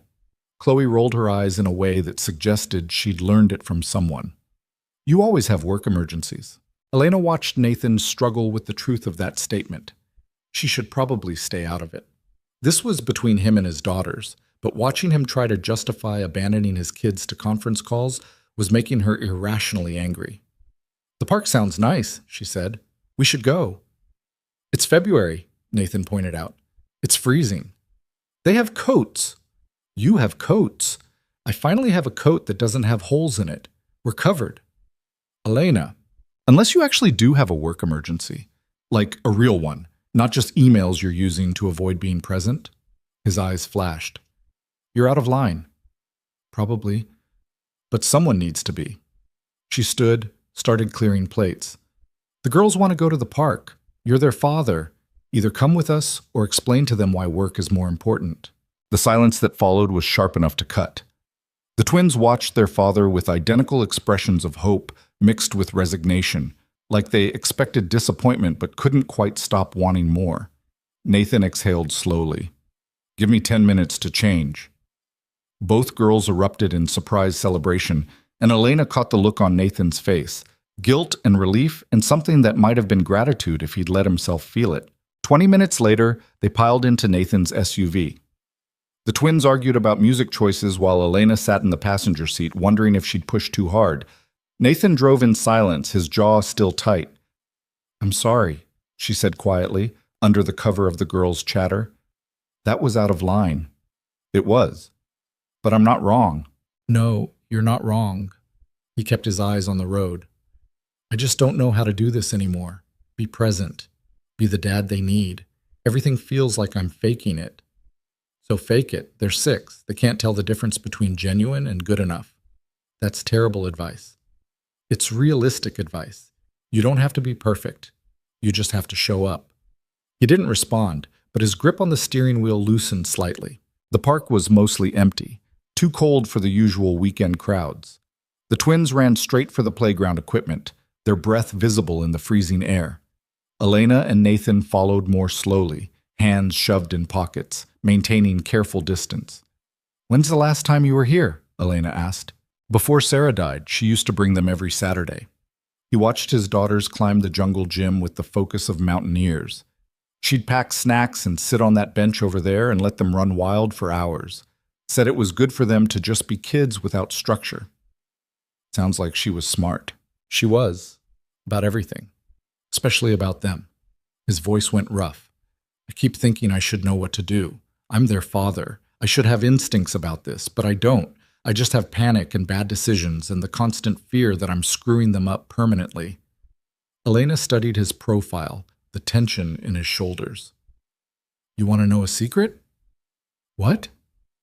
Their mom felt that way too. He looked at her sharply. How would you know? Because all good parents feel that way. The ones who think they have all the answers are usually wrong. The ones who are terrified they're failing are the ones who care enough to try. She paused. At least that's what my students' parents used to tell me. The good ones, anyway. You miss it. Teaching. It wasn't a question, but she answered anyway. Every single day. Standing in front of a classroom, watching kids figure out they can create things, that their ideas matter. Yeah, I miss it. My lawyer thinks we can clear most of your debt situation within 4 months. The fraud case is solid. After that, getting recertified to teach should be straightforward. Elena's breath caught. 4 months? Give or take. Victor left enough of a trail that proving you weren't involved isn't difficult, just time-consuming. He glanced at her. You could have your life back by summer. The word should have filled her with relief. Instead, she felt something uncomfortably close to loss. Her life back meant leaving this house, these girls, this strange limbo that had somehow become home. That's good, she managed. That's really good. You don't sound convinced. I am. She watched Chloe help Ava reach a higher bar, the casual teamwork of siblings who knew each other completely. I wasn't expecting to care this much. About them. About any of this. Elena, look out! Nathan's shout came half a second before Chloe launched herself off the top of the slide in a move that defied both physics and common sense. Elena lunged forward, catching the girl in a tackle that sent them both tumbling into the mulch. What were you thinking? Elena gasped, checking Chloe for injuries. I was thinking you'd catch me. Chloe grinned, completely unrepentant. And you did. That's not how this works. You can't just jump off things and expect, but you caught me. Elena wanted to argue, but the logic was airtight from a 6-year-old's perspective. Next time, warn me first. Okay. Chloe ran off to rejoin her sister, leaving Elena sitting in the mulch trying to remember how to breathe. Nathan appeared above her, extending a hand. You okay? Terrified, but okay. She let him pull her up, brushing wood chips off her coat. Does she do that often? Jump off things without warning. It's basically her hobby. But he was almost smiling, the first real smile she'd seen from him in weeks. Sarah used to say Chloe was going to give us all heart attacks before she turned 10. Sarah was optimistic. I'm thinking 8. They sat on the bench, Sarah's bench apparently, and watched the girls play. Other families started arriving as the morning warmed up marginally. Kids bundled in winter gear, parents clutching travel mugs of coffee. Normal weekend scenes, the kind Elena used to take for granted before her life imploded. Can I ask you something? Nathan said after a while. Sure. Why'd you stay? That first morning you could have taken the money and left. Why didn't you? Elena considered lying, giving him an easy answer, but they'd gone past easy answers somewhere between the pancakes and the park. Because I was tired of running, tired of surviving day to day with no purpose except making it to tomorrow. She pulled her coat tighter. And because your daughters looked at me like I mattered. I haven't felt like I mattered in a long time. You matter to them, more than you probably realize. I know, that's what scares me. Why? Because in 4 months, I'm leaving, and they've already lost one person they cared about. I don't want to be the second. Nathan was quiet for a long moment. Maybe you won't have to be. What does that mean? I don't know yet. He stood, brushing off his jeans. But we have 4 months to figure it out. Come on. I think Ava's trying to convince her sister to eat mulch. She wouldn't. You've met Chloe, right? They intercepted the twins before any mulch consumption occurred, then spent another hour at the park. Nathan actually played with his daughters instead of just supervising, pushing them on swings and timing their races, and pretending to be a monster they had to escape from. Elena watched him transform from the exhausted businessman into something that looked almost like a father who knew what he was doing. On the drive home, both girls fell asleep in the back seat, exhausted from running around in the cold. Thank you, Nathan said quietly, for pushing. I needed that. You need it more often. They need it more often. I know, it's hard being here, doing normal things without her. It feels wrong. It feels wrong because you love her, but staying away from your kids won't bring her back. It just means they lose both parents instead of one. His knuckles went white on the steering wheel. You don't pull punches, do you? I spent 4 months homeless because I was too polite to tell people what I really thought. I'm done being polite. Noted. They carried the sleeping twins inside, and Elena helped Nathan get them upstairs and into their beds without waking them. Standing in the hallway afterward, listening to their quiet breathing, felt absurdly domestic. I have some work to catch up on, Nathan said, but he didn't sound convinced. It's Saturday afternoon. The work will still be there Monday. What else am I supposed to do? Elena thought about it. When's the last time you did something just because you wanted to, not because it was required? I don't remember. That's sad. It's efficient. It's sad, she repeated. Come on. I'm teaching you how to waste time properly. She dragged him to the living room, turned on the TV, and made him sit through a nature documentary about penguins that neither of them particularly cared about. But sitting there in comfortable silence, watching birds waddle across ice, felt surprisingly normal, like something friends might do. Or family. Nathan fell asleep halfway through, his head tilted back against the couch. His face finally relaxed in a way it never was when he was awake. Elena let him sleep, turning down the volume and covering him with a throw blanket Mrs. Chen kept draped over the armchair. She should probably go back to the guest cottage, give him privacy. But the house was warm and the documentary was actually kind of interesting, and she found herself staying, just existing in the same space as someone else without expectation or obligation. When Nathan woke an hour later, disoriented and embarrassed, Elena just handed him the remote. Your turn to pick. But if you choose financial news, I'm leaving. He chose a cooking competition show instead, and they watched contestants panic over soufflés while the winter afternoon faded into evening outside. The girls appeared around 5, groggy and confused about why it was getting dark. Did we sleep all day? Chloe asked. Just a few hours, Elena assured her. What are we doing?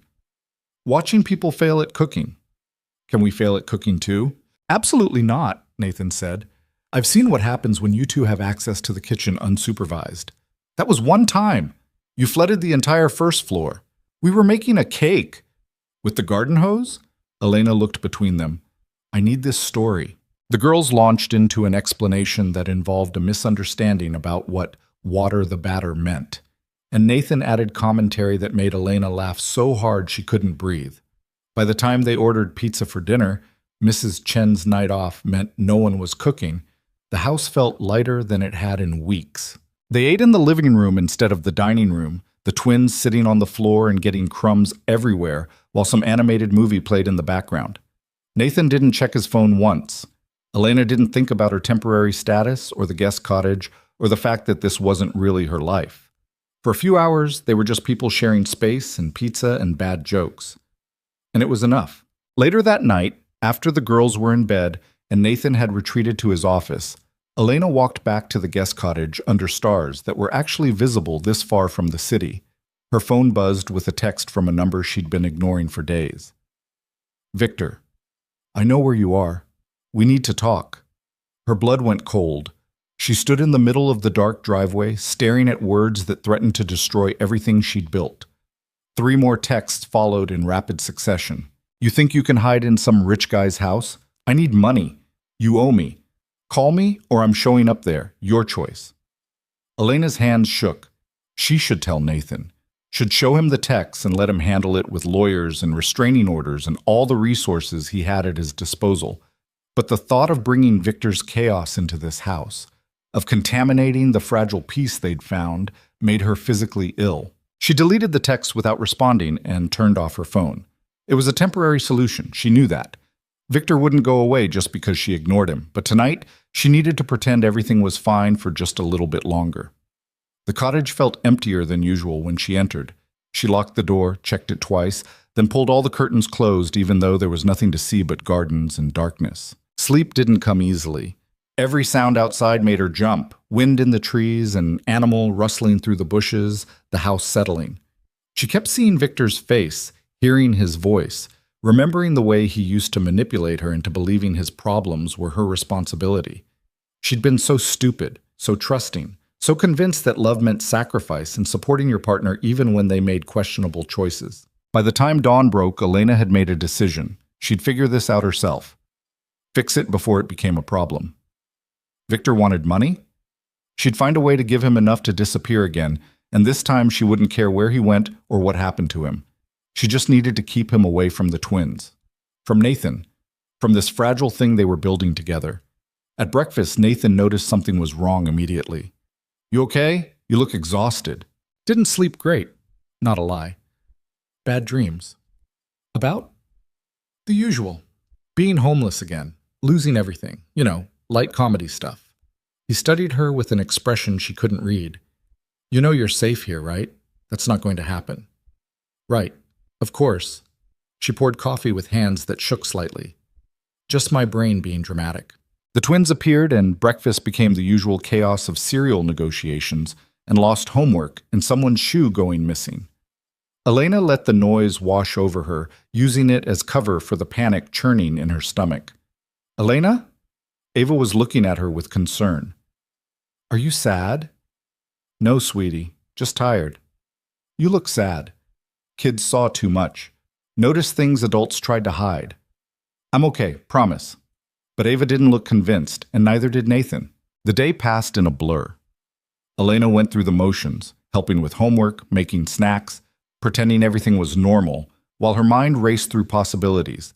She could ask Nathan for a loan, but explaining why would require telling him about Victor. She could ignore the texts and hope he was bluffing about showing up. She could run, disappear before Victor found her here. None of the options were good. That night, after the girls were asleep, she sat in the cottage and turned her phone back on. 17 messages from Victor, each one more threatening than the last. You think I won't come there? I know the address, looked it up. Nice place, bet he'd love to know who you really are. Last chance. $10,000 and I disappear. Otherwise I'm coming tomorrow. Elena felt sick. $10,000 might as well be $1 million. She had nothing. The household credit card Nathan gave her was for expenses related to the girls, not paying off her criminal ex-boyfriend. A knock at the cottage door made her jump so hard she dropped the phone. "Elena, it's Nathan. Can we talk?" She shoved the phone under a couch cushion and opened the door. Nathan stood there in sweatpants and a t-shirt, looking tired and concerned and far too perceptive. "What's wrong?" he asked without preamble. "Nothing. I'm fine." "You're a terrible liar. What's going on?" "Nathan, I said I'm fine, and I'm saying I don't believe you. You've been off all day, distracted, scared maybe. So either tell me what's wrong or I'm going to worry about it all night and be useless tomorrow." Elena wanted to lie, wanted to protect him from this, but she was so tired of carrying everything alone. "Victor contacted me," she said quietly. "He wants money. Says he'll show up here if I don't pay him." Nathan's expression went from concern to dangerous in the space of a heartbeat. "When?" "Tonight. Multiple texts. He knows where I am." "How much does he want?" 10,000. "That's it?" Nathan almost laughed. "Elena, that's nothing." "It's not nothing to me, and I'm not asking you for money. I don't know what to do. I can't let him come here. I can't let him anywhere near the girls." Nathan pulled out his phone. "Give me his number." "What?" "No, Nathan, you can't." "Watch me." His voice had gone cold, businesslike. The billionaire instead of the grieving father. "I'm not letting some con artist extort you. Give me the number." "This is my problem. You're in my house, helping raise my children. That makes it my problem, too." He met her eyes. "Trust me, please." Elena hesitated, then pulled up Victor's contact and showed Nathan the screen. He photographed it with his own phone, then made a call. "Michael?" "Nathan Bennett. Sorry for the late call. I need you to handle something." He rattled off Victor's information while Elena stood frozen. "Restraining order first thing Monday morning. Full background check. And I want to know every illegal thing he's done in the past 5 years. Yes, I'm aware it's Saturday night. That's why I'm paying you quadruple your usual rate." He hung up and looked at Elena. "Done." "You can't just—" "I can and I did. Michael's the best lawyer I know. By Monday afternoon, Victor will have so much legal pressure on him, he won't dare come within 100 miles of you." "Nathan, this is too much. I can handle—" "How? You have no money, no resources, no legal standing to fight him. What exactly was your plan? Hope he'd go away out of the goodness of his heart?" His voice softened slightly. "Elena, this is what I do. I solve problems. Let me solve this one." She wanted to argue, wanted to insist she could handle her own life, but the relief flooding through her was too strong. "Thank you," she whispered. "Don't thank me yet. We still don't know what he'll do before Monday." Nathan thought for a moment. "Pack a bag. You're staying in the main house tonight." "That's not necessary. Someone who's threatened you knows exactly where you're sleeping." "Yes, it's necessary." He was already heading for the door. "Guest room upstairs, second from the end. Move." Elena grabbed essentials and followed him back to the house, feeling like a kid being protected from monsters under the bed. Except the monster was real, and he had her phone number and knew where she lived. The guest room was beautiful in an impersonal way. Expensive furniture, neutral colors, everything perfectly coordinated. Elena set her bag down and sat on the edge of the bed, trying to process how quickly everything had escalated. Nathan appeared in the doorway. "Security system is armed. Cameras cover the whole property. If he shows up, we'll know." "You have cameras?" "I'm a single father with considerable assets. Of course I have cameras." "Right, obviously." He lingered in the doorway, clearly wanting to say something else. "What?" Elena asked. "Why didn't you tell me sooner? About the texts?" "Because this isn't your problem. Because I didn't want to drag you into my mess. Because—" She stopped, choosing honesty. "Because I was afraid you'd decide I was too much trouble and ask me to leave." "Elena." He said her name like she'd said something incredibly stupid. "Do you know what my daughters would do to me if I kicked you out? I'd need witness protection." Despite everything, she almost smiled. "They'd get over it." "No, they wouldn't." He met her eyes. "And neither would I. You've become part of this family somehow. I'm not sure when it happened, but it did. So Victor threatening you is the same as threatening them. And I don't take kindly to threats." The words settled in her chest, warm and terrifying in equal measure. "Get some sleep," Nathan said. "Tomorrow we'll figure out the next steps. But tonight, you're safe. I promise." He left before she could respond. pulling the door mostly closed behind him. Elena lay back on his bed, staring at the ceiling. Somewhere in the house, two little girls slept peacefully, unaware of the chaos their simple act of kindness had set in motion. Down the hall, their father probably wasn't sleeping at all, too busy planning how to protect everyone under his roof. And in the guest room, Elena Brooks, former teacher, former homeless woman, current something she didn't have words for, finally let herself believe that maybe, just maybe, she didn't have to face everything alone anymore. Her phone buzzed one more time. Another message from Victor, angrier than the others. She turned it off and rolled over, and eventually, exhaustion pulled her under into dreamless sleep. Sunday morning arrived with the kind of gray sky that promised snow but refused to commit. Elena woke in the unfamiliar guest room, disoriented for the third time since arriving at the Bennett house, but this time the confusion came with an edge of dread. Victor. The threats. The money she didn't have and the danger she'd brought to this doorstep. She checked her phone. 23 new messages, each one worse than the last. The most recent one, sent at 3 a.m, made her stomach turn. Fine. Don't respond. I'll just come introduce myself to your boyfriend and his kids. I'm sure they'd love to hear about us. Elena deleted it with shaking hands and got dressed quickly. She needed to talk to Nathan, figure out what came next, maybe start packing her things before Victor showed up and destroyed everything. The house was quiet when she ventured downstairs. Too quiet. Then she heard voices in the kitchen, Nathan's low rumble and someone else, a woman's voice she didn't recognize. Don't care what it costs, Nathan was saying. I want every piece of dirt on Victor Hale you can find. Every bad check. Every outstanding warrant. Every person he's defrauded. Everything. Nathan, this level of investigation takes time. We're talking weeks, maybe months. You have 48 hours. Elena stepped into the kitchen. Nathan stood by the counter with a woman in her 40s wearing a sharp suit and carrying a leather briefcase. Both turned when Elena entered. Ms. Brooks, the woman said, extending a hand. I'm Jennifer Chen. No relation to Mrs. Chen. I'm the investigator Nathan hired. At 6 a.m. on a Sunday? Elena looked at Nathan. You called her at 6 a.m? I called her at 5:30, actually. Nathan poured coffee like this was completely normal. Jennifer's the best. She'll find everything we need to bury Victor legally. I haven't agreed to this. You don't have to agree. I'm doing it anyway. He handed her a mug. Drink. You look exhausted. Jennifer pulled out a tablet. I need you to tell me everything about Victor Hale. Start from the beginning. How you met, what he did, who his associates were, anything you remember about his activities. Elena sank into a chair, the weight of it all pressing down. This is insane. You're treating this like some kind of military operation. I'm treating it like someone threatened you and, by extension, my family, Nathan said quietly. That's not something I take lightly. So Elena talked.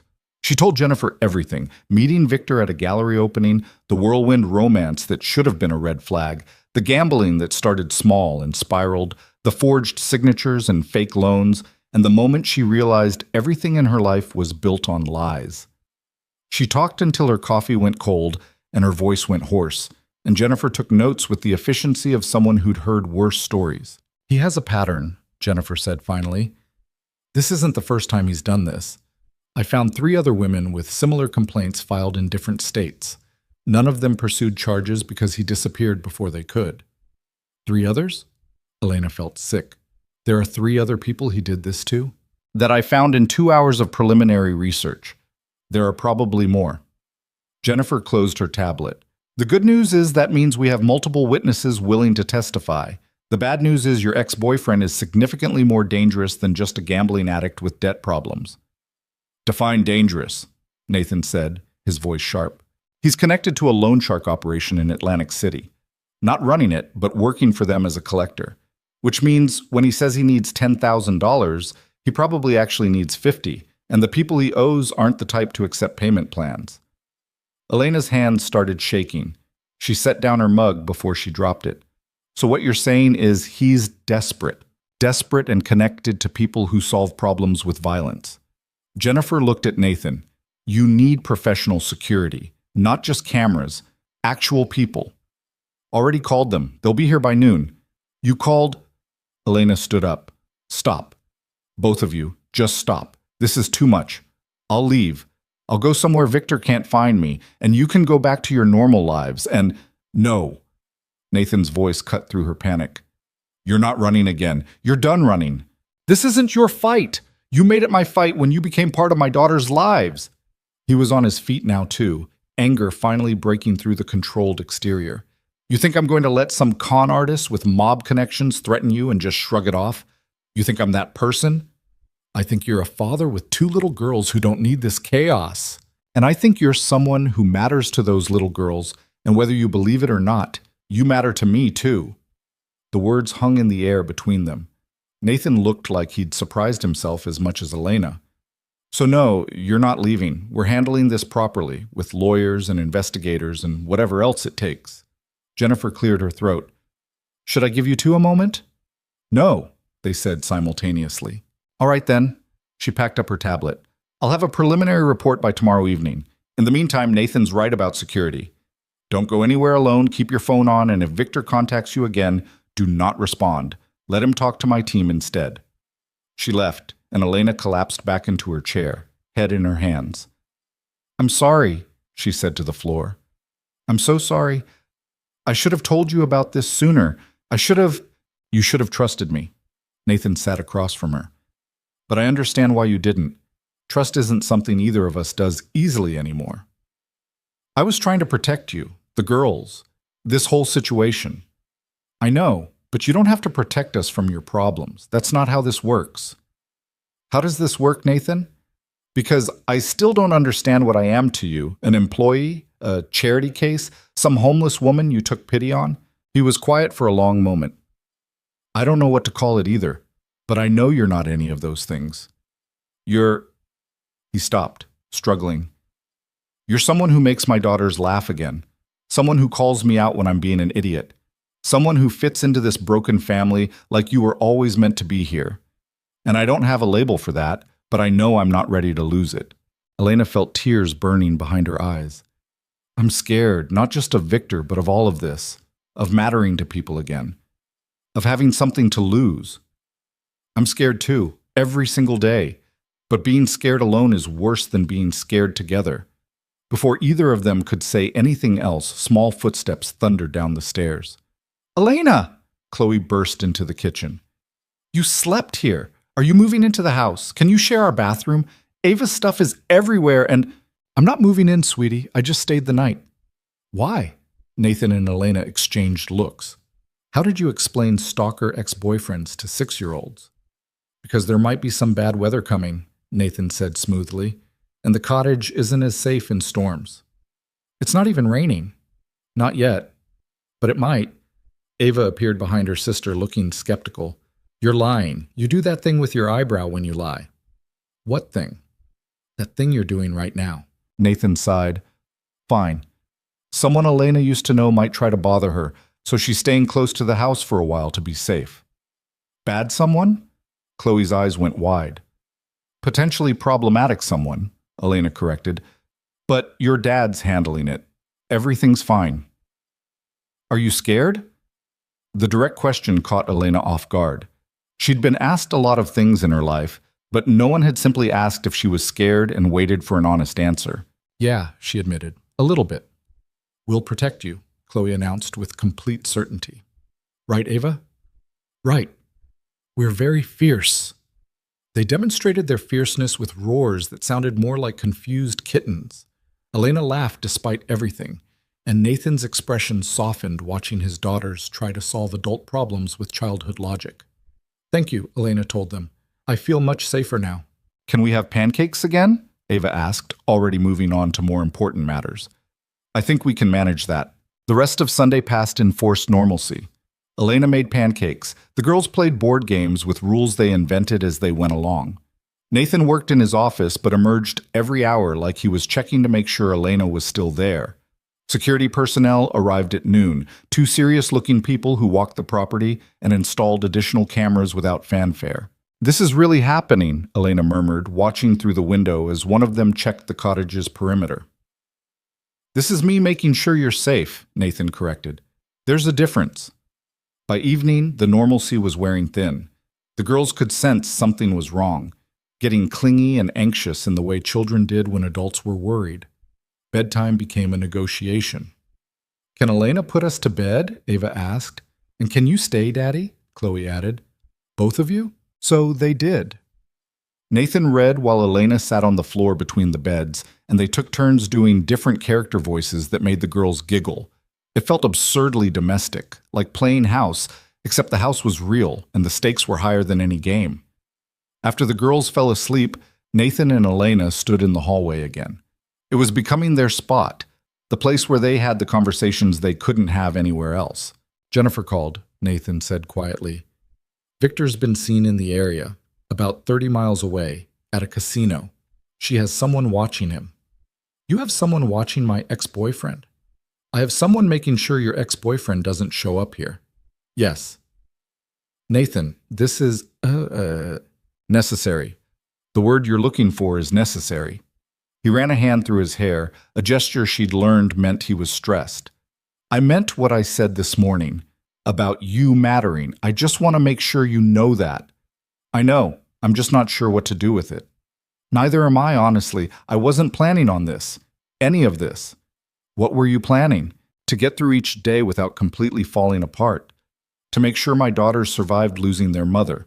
To work enough that I didn't have time to feel anything." He leaned against the wall. "Those were my goals. Very modest, very achievable. Then 2 6-year-olds found you on a train platform and destroyed my entire plan. Sorry about that." "I'm not." The admission seemed to surprise him as much as her. "I should be. This is complicated and messy and potentially dangerous, but I'm not sorry." They stood there in the dim hallway, the house settling around them, and Elena felt the ground shifting under her feet. This wasn't just about safety or employment or helping with kids anymore. This was something else entirely, something she wasn't ready to name. "I should go to bed," she said finally. "Tomorrow's going to be complicated." "Tomorrow's Monday." "Every Monday is complicated. This one more than most." She went back to the guest room but didn't sleep. Every sound made her jump. Every car on the distant road made her think Victor had found her. By 3 in the morning, she gave up and went downstairs to make tea. Nathan was already in the kitchen. "Couldn't sleep either?" Elena asked. "Gave up trying around 2. He gestured to his laptop. "Been reading Jennifer's preliminary report. Victor's worse than we thought." "How much worse?"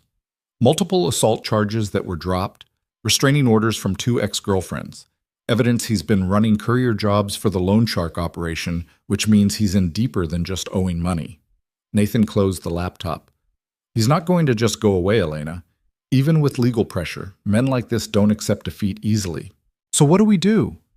"We fight, with every resource I have, with lawyers and investigators and whatever else it takes." He met her eyes. "But I need you to be honest with me. Is there anything else? Anything you haven't told me that could come back to bite us?" Elena thought about it, really thought about it. "No. Victor was my only major mistake. Everything else was just life being difficult." "Okay, then we can handle this." "You keep saying we, because that's what this is. You're not alone anymore." The word settled into Elena's chest, warm and terrifying. She'd been alone for so long that having someone else carry part of the weight felt foreign. They sat in the kitchen drinking tea and not talking about the obvious thing hanging between them, that somewhere in the past few weeks, they'd become something more than employer and employee. Something that didn't have a name yet, but was growing anyway, like spring flowers pushing through frozen ground. Monday morning arrived with fresh snow and fresh chaos. The twins were running late. Nathan had back-to-back meetings, and Elena was trying to help everyone while monitoring her phone for threats from Victor. "I can't find my math homework," Ava shouted from upstairs. "That's because you didn't do it," Chloe shouted back. "Did too. Did not. Girls!" Nathan's voice cut through the argument. 10 minutes, or you're going to school in your pajamas." Somehow, they made it work. The twins got dressed and fed and out the door with seconds to spare. Nathan lingered, adjusting his tie and looking at Elena with concern. "Jennifer's team will be here all day," he said. "Don't leave the property. Don't answer the door unless you know who it is. And call me if anything feels wrong. I'll be fine. I survived 4 months on the streets. I can handle 1 day in a mansion." "That's not funny." It's a little funny. Elena, go. You're going to be late for your meeting. He left reluctantly, and the house fell into its weekday quiet. Mrs. Chen arrived, took one look at Elena, and made her sit down with tea and toast. Mr. Bennett told me about the situation, she said without preamble. With your ex. Of course he did. He's worried about you. He's worried about his daughters. He's worried about you, Mrs. Chen repeated firmly. I've known that man for 12 years. I know what he looks like when he's protecting his children versus when he's protecting someone he cares about. This is the second one. Elena didn't know what to do with that information, so she ate her toast and changed the subject. The morning passed slowly.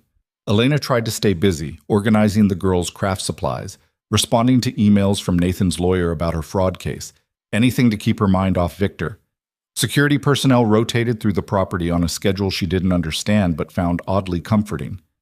Around noon, her phone rang. Unknown number. Her hand hovered over it, debating. Don't answer, one of the security guards said. He'd appeared in the doorway without her noticing. If it's important, they'll leave a message. The call went to voicemail. 30 seconds later, her phone dinged with a new message. Elena played it on speaker. Elena.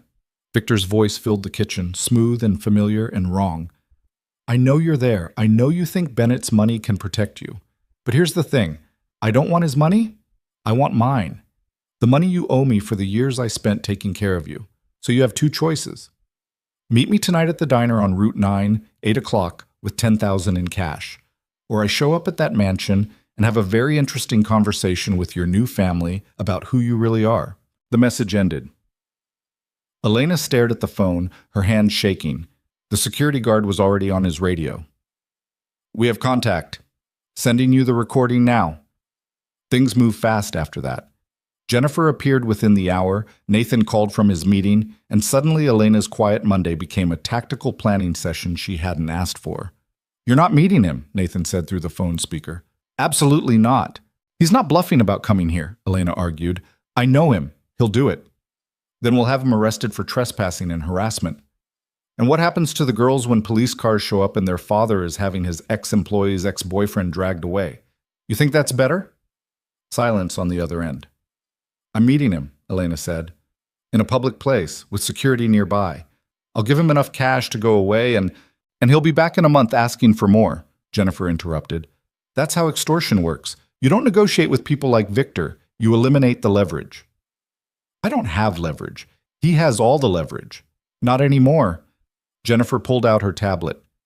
My team found evidence Victor's been skimming from his employers, the loan sharks he works for, which means if we threaten to expose him, he's got much bigger problems than a $10,000 debt.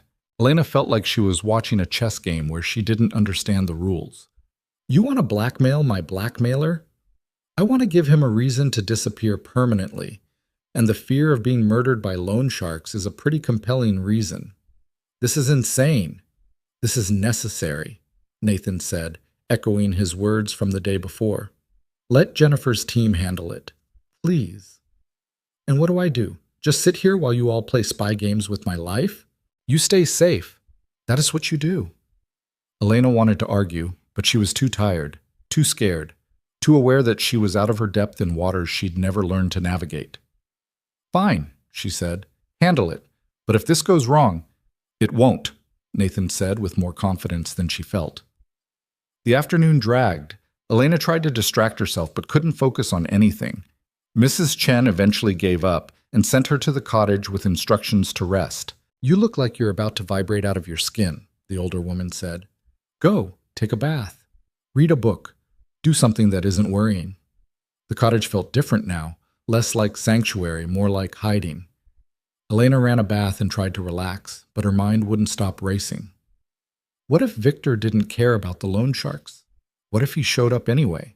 What if Nathan's money and lawyers and security couldn't actually protect her from someone desperate and angry?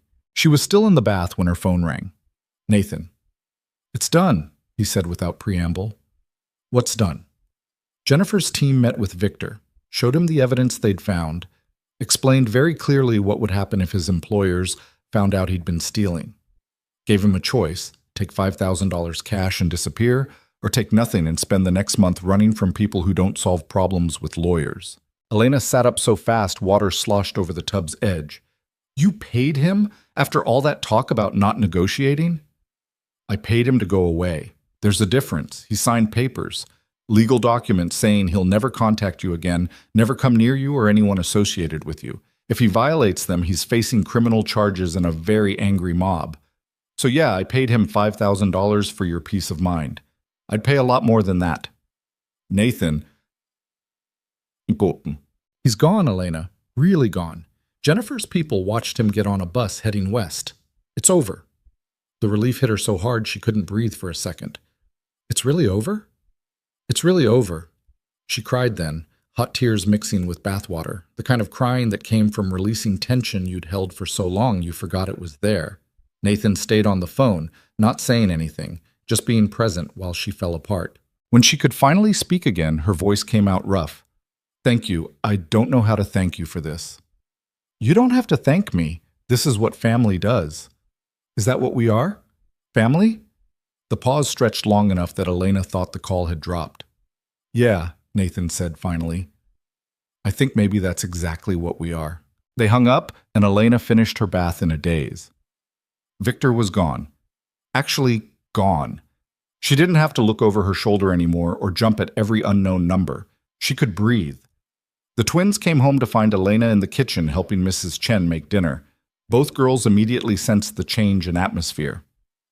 You look different, Ava observed. Less scary. I wasn't scary. You were a little scary, Chloe said. Like when teachers are mad but trying not to show it. Well, I'm not scary now. I'm making lasagna. Can we help? They helped, which mostly involved making a mess and eating half the cheese before it made it into the dish. But the chaos felt good, normal, like life resuming after holding its breath. Nathan came home early, which apparently never happened. He found them covered in flour and sauce, the kitchen a disaster zone, and he actually laughed. What happened here? Cooking happened, Elena said. Well, cooking happened to us anyway. I can see that.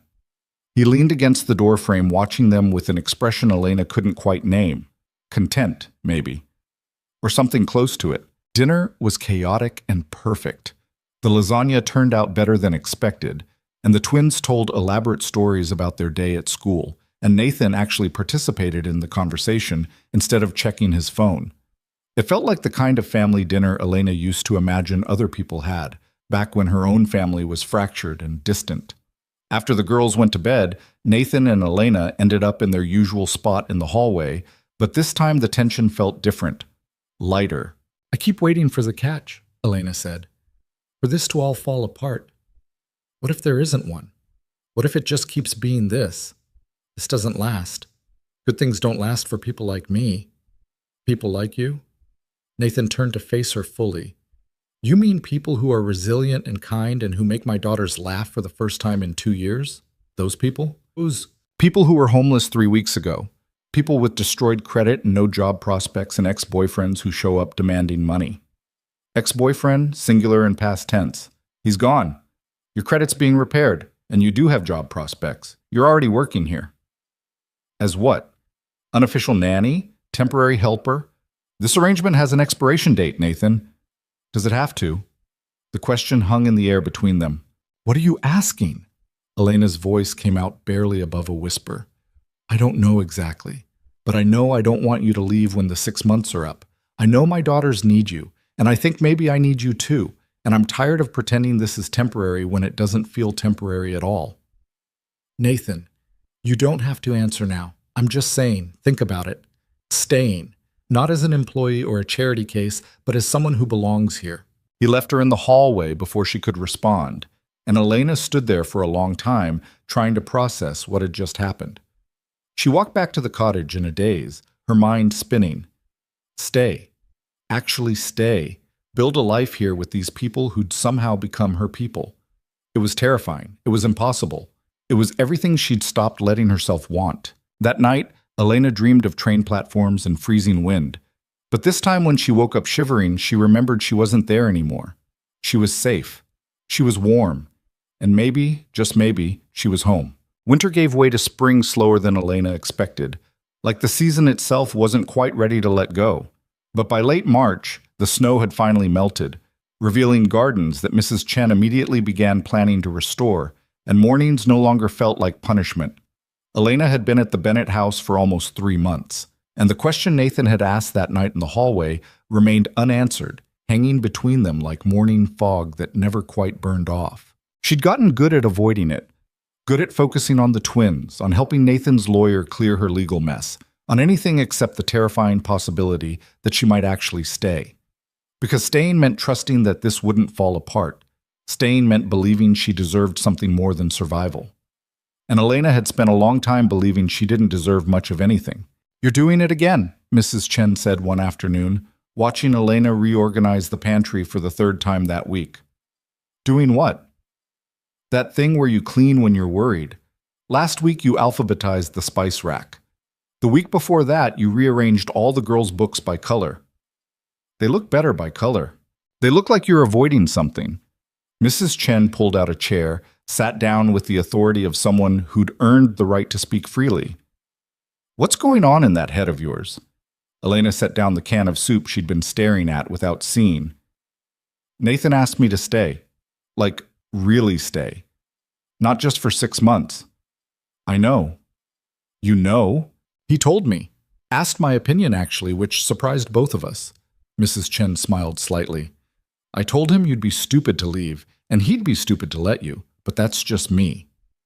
"It's not that simple." "It never is. But it's also not as complicated as you're making it." "How do you know how complicated I'm making it?"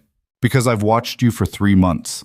You're happy here. The girls are happy with you. Nathan's happy for the first time since Sarah died. But you're still sleeping in the guest cottage instead of actually putting down roots because you think this is temporary even though nobody else does." The observation landed hard. Elena had known Mrs. Chen was perceptive, but this was uncomfortably accurate. "What if I'm not enough?" The words came out quieter than she intended. "For the girls, for Nathan. What if I stay and I mess it up and they end up worse than before? What if you leave and they end up worse than before?" Elena didn't have an answer for that. "Sarah was my friend," Mrs. Chen said after a moment. "For 10 years she was my friend, and I miss her every single day. But she's gone, and life kept going anyway, whether we wanted it to or not. You're not replacing her. You couldn't if you tried. But you're here, and you're real, and you make this house feel alive again." She stood, patted Elena's shoulder. "Sometimes the question isn't whether you're enough. It's whether you're brave enough to try." She left Elena alone with the half-organized pantry, and thoughts that wouldn't settle.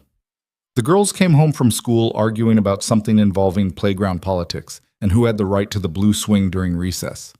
Elena refereed while helping with homework, made snacks that Chloe immediately declared were wrong without explaining what would make them right, and tried not to think about Mrs. Chen's words. Nathan came home earlier than usual, looking tired but less defeated than he used to. He'd been doing that lately, coming home at reasonable hours, eating dinner with them, being present instead of hiding in his office. Elena wasn't sure if it was because of her or because he'd finally started processing his grief, but the change was undeniable. "How was everyone's day?" he asked, loosening his tie. "Ava pushed Tyler off the swings," Chloe announced. "Did not." "Did too. I saw you. He pushed me first." Nathan looked at Elena. "Do I want to know?" "Probably not. But for the record, Tyler apparently pushed first, and Ava's response was proportional, according to 6-year-old justice standards." "Proportional?" "Nobody required medical attention. I'm calling it a win." He almost smiled. "Fair enough. Girls, go wash up for dinner. And Ava, we're going to talk about solving problems without pushing. Even when they deserve it? Especially then." The twins ran off, and Nathan lingered in the kitchen doorway. "Can we talk later, after they're asleep?" Elena's stomach clenched. "Sure, about what?" "About everything, I guess." He ran a hand through his hair. "I've been patient, letting you process.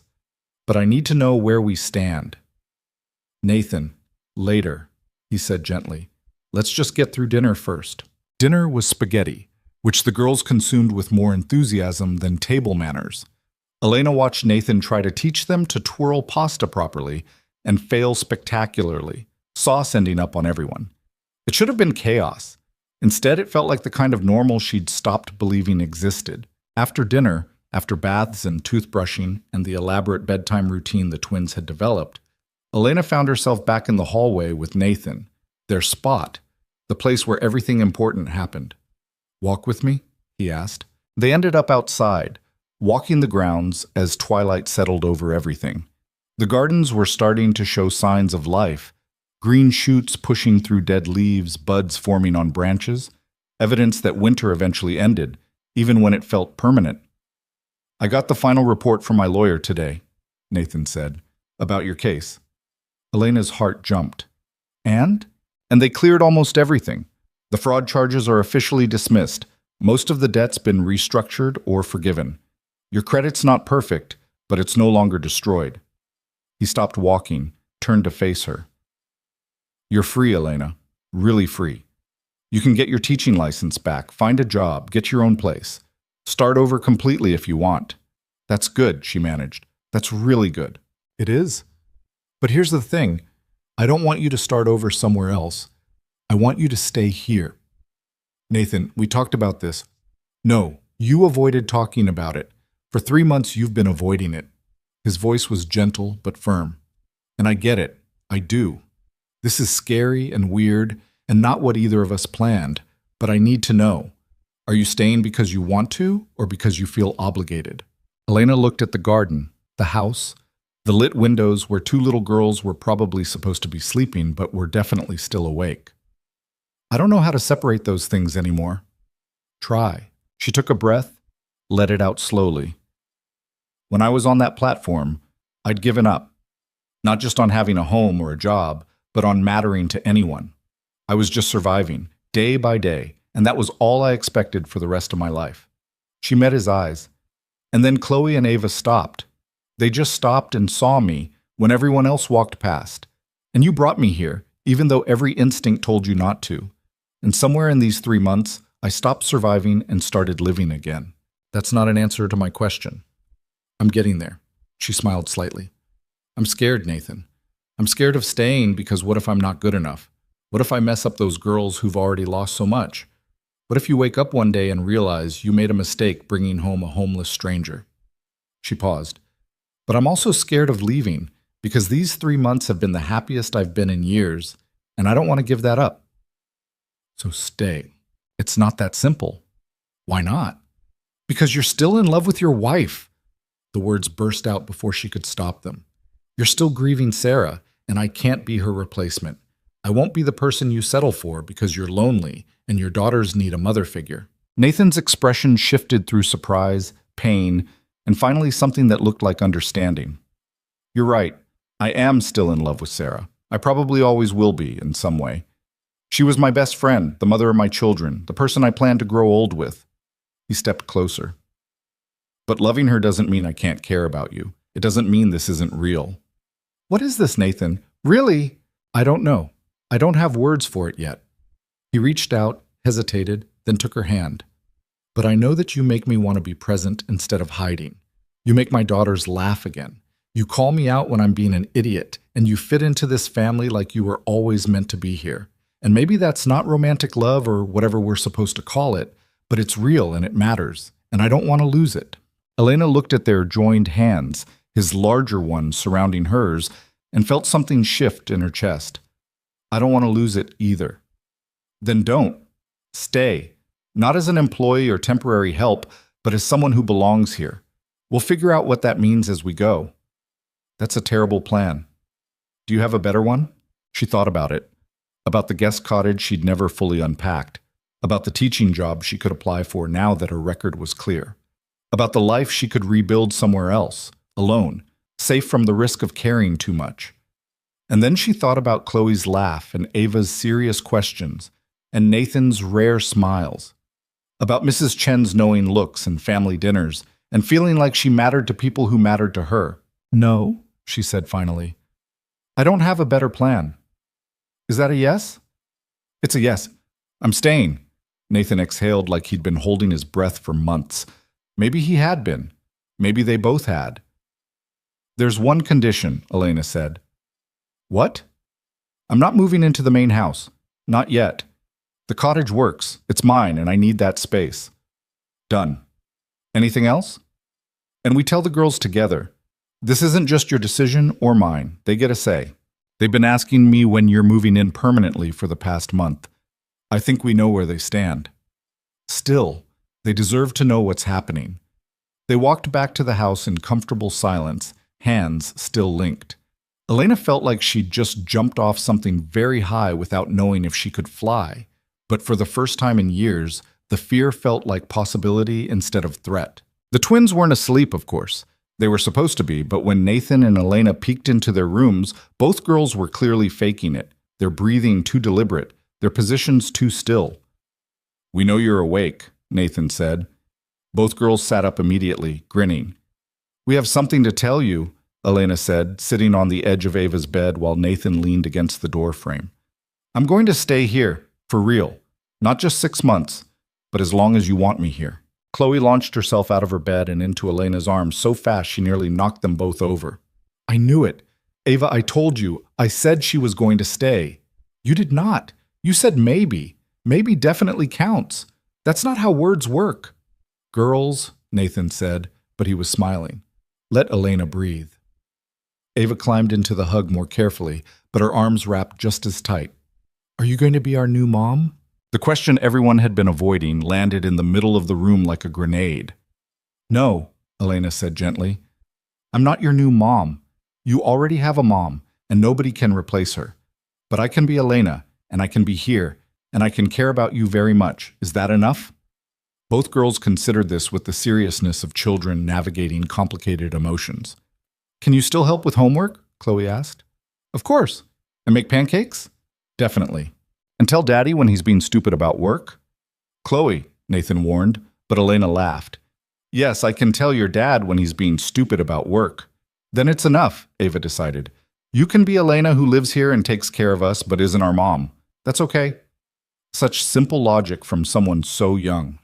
Elena felt tears burning behind her eyes. "Now go to sleep," Nathan said. "For real this time. It's a school night." "Can Elena stay until we fall asleep?" Chloe asked. So Elena stayed sitting between their beds like she had 100 times before, but this time it felt different, permanent.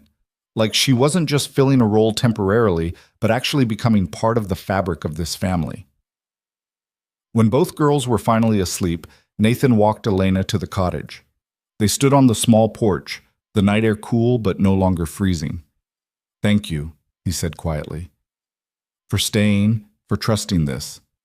Thank you for giving me a reason to. I should get back. Make sure they're really asleep this time." But he didn't move, and neither did Elena. They stood there in the space between his world and hers, which maybe wasn't so separate anymore. "Nathan," she started, not sure how to finish. He kissed her forehead, gentle and brief. "Good night, Elena." "Good night." She watched him walk back to the main house, and something in her chest felt settled for the first time in years. This wasn't a fairy tale. She wasn't a princess, and he wasn't a knight, and the happy ending wasn't guaranteed. But it was real and messy in hers, and that was better than any fantasy. The weeks that followed fell into a new rhythm. Elena finally unpacked completely, turning the cottage into an actual home instead of a temporary shelter. She started applying for teaching positions, using Nathan's lawyer as a reference and slowly rebuilding the career she'd lost. She got interviews, some went well, some didn't, but having options felt like freedom. The twins finished the school year strong, their grades improving as their home life stabilized. Ava stopped having as many nightmares. Chloe's teachers stopped sending home notes about behavioral problems. They were still sad sometimes, still missed their mother, but the grief had transformed from drowning to something they could carry. Nathan started taking Fridays off, something his assistant said had never happened in the 12 years she'd worked for him.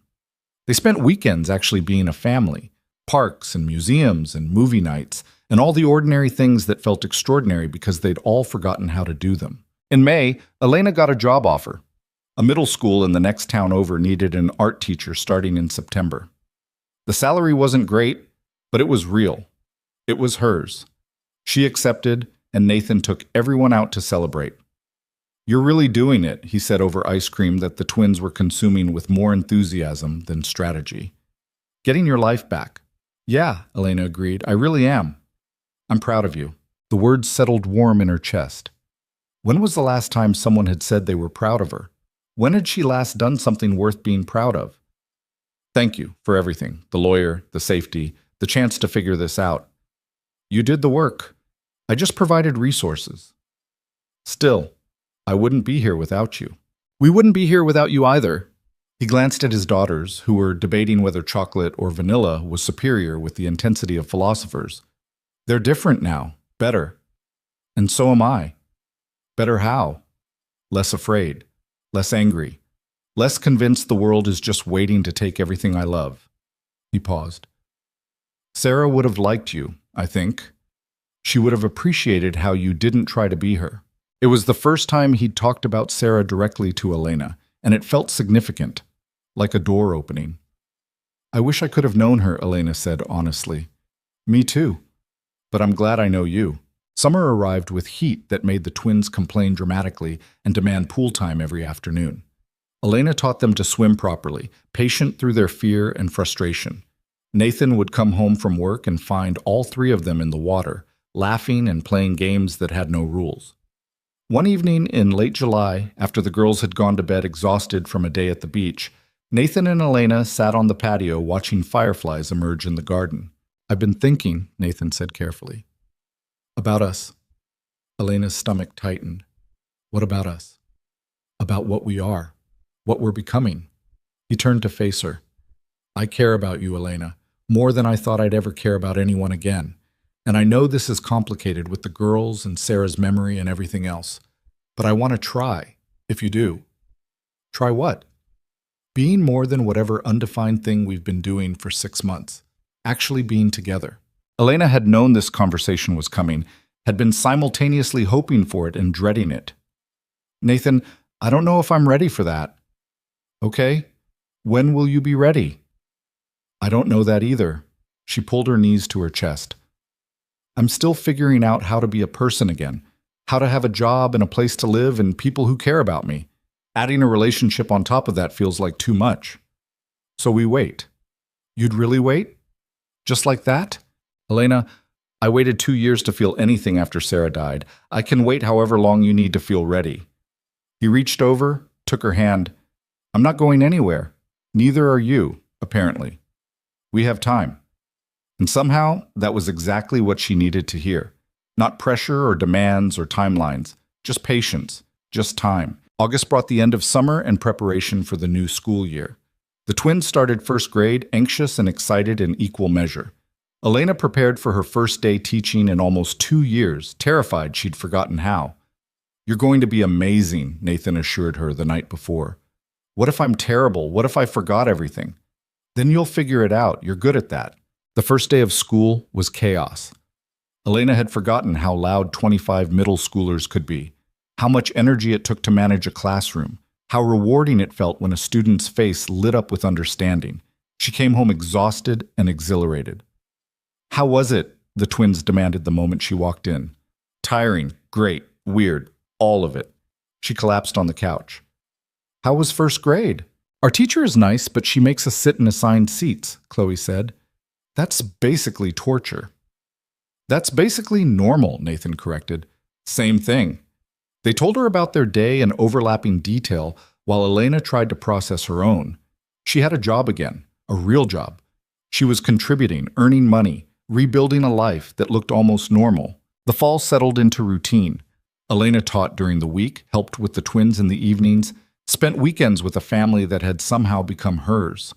Nathan stopped asking when she'd be ready for more, content to let things develop naturally. In October, the twins had their 7th birthday. They wanted a party with their whole class, which meant Elena and Nathan spent a Saturday managing 20 children hopped up on sugar and excitement. This is insane, Elena said, watching kids play a game that seemed to involve running in circles and screaming. This is parenthood, Nathan corrected. Same thing. He laughed, and Elena realized how often he did that now. How the grief lines around his eyes had softened. How he looked like someone who'd survived the worst and found his way back to living. When the party ended and the last child was picked up, the twins crashed immediately, overwhelmed and happy. We did it, Nathan said, surveying the disaster zone that was his backyard. We survived anyway. Same thing. He started picking up paper plates. Can I ask you something? Sure. Are you happy? Really happy. Elena thought about her classroom and her students, about the cottage that was actually home now, about the twins who'd accepted her into their lives, about Nathan, who'd been patient beyond reason. Yeah, she said, I really am. Good. Me too. November brought cold weather and the twins' insistence on elaborate Thanksgiving plans. They wanted to invite everyone. Mrs. Chen, Nathan's assistant, Elena's former shelter volunteer who'd been kind when kindness was rare. We have a big table, Chloe reasoned. We should use it. So they did. Thanksgiving dinner became a chaotic gathering of people who'd all somehow touched this strange family. Elena cooked alongside Mrs. Chen, learning techniques she'd never bothered with before.